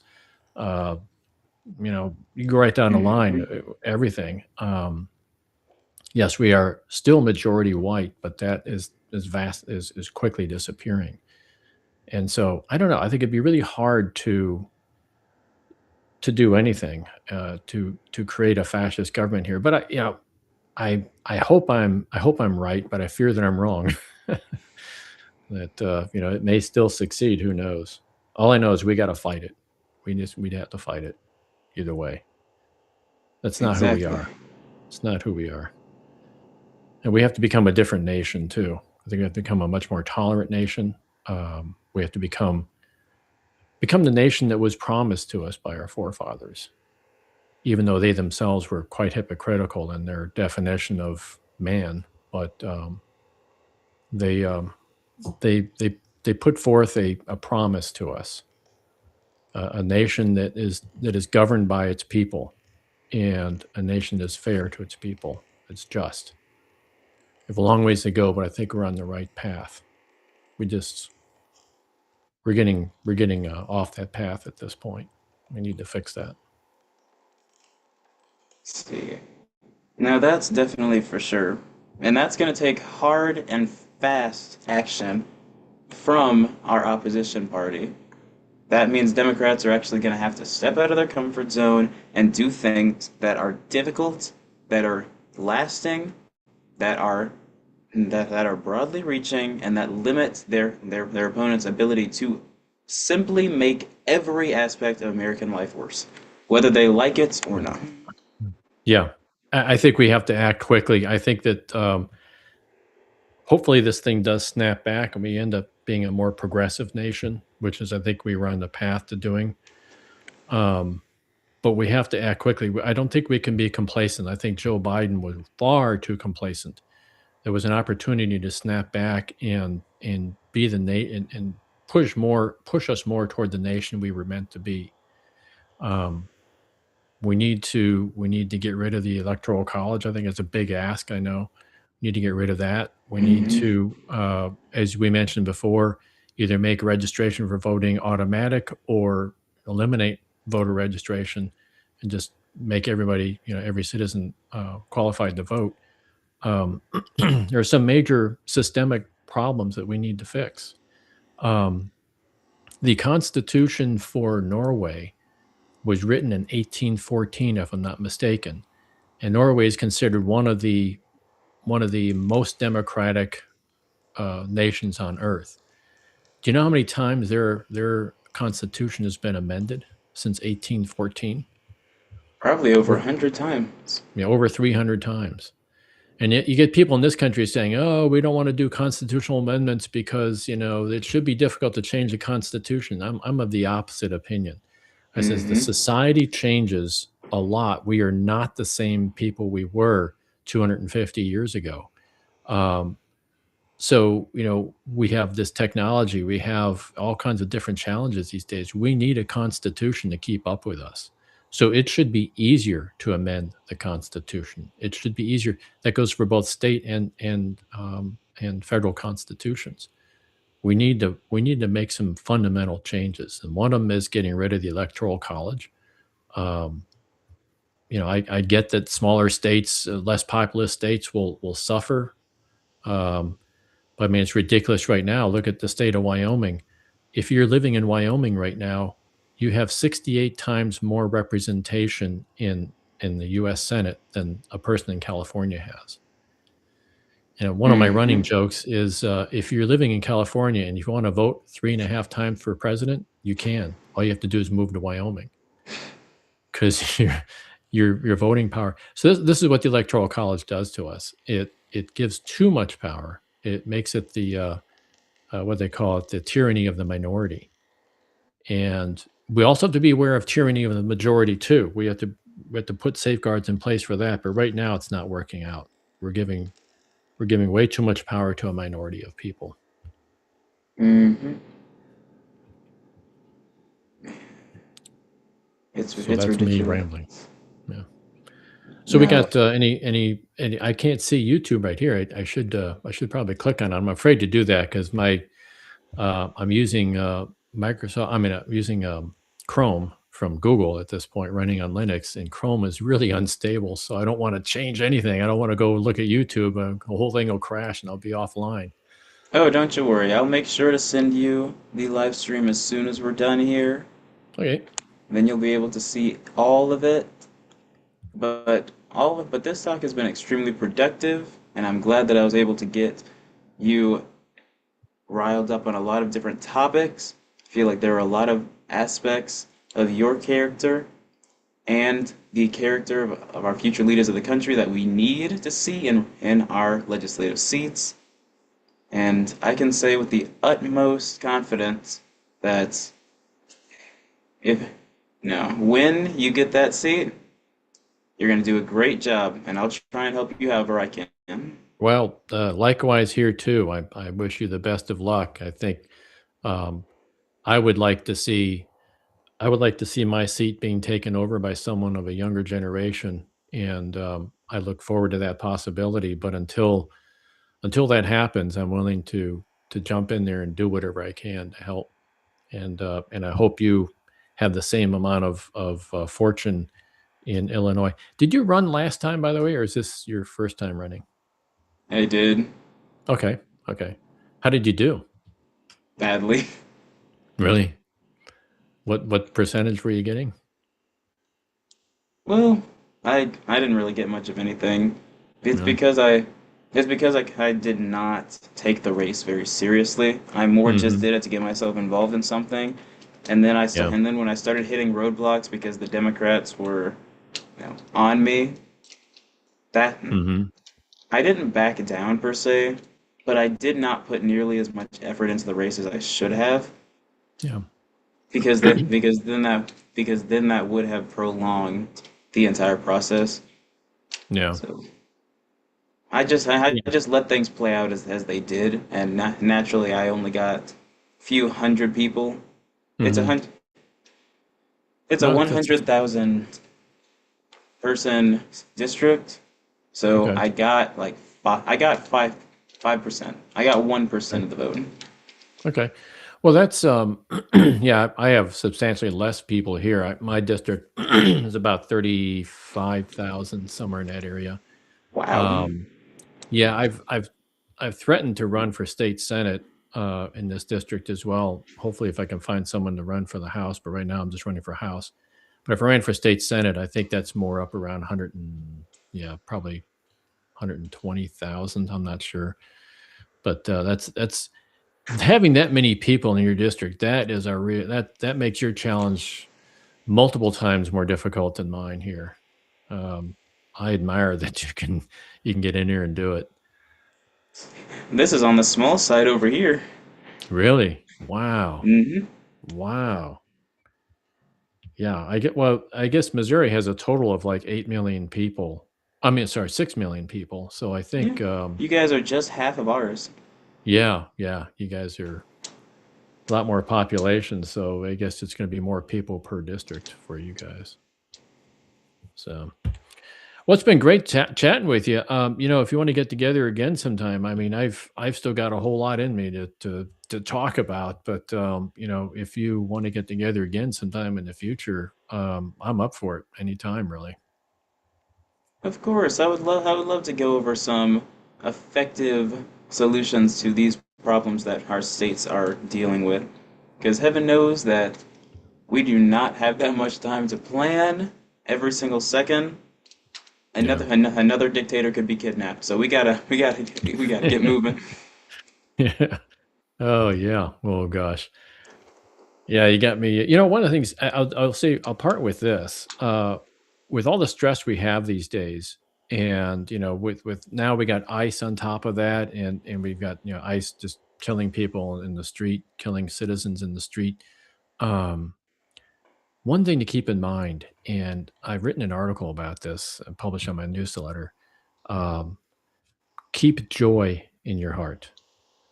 Keep joy in your heart. Experience joy. This is one thing that fascists and authoritarians, they want to take our joy away. Keep it in your heart. Spend time with your friends. Go out drinking or whatever you got to do. Watch a football game or something. Don't go to a movie because that's kind of a solitary thing. But just do something with people. Meet them in real time. Have some joy. Have some fun. Just tell yourself, okay, I'm going to take today off and just have a blast with my buddies.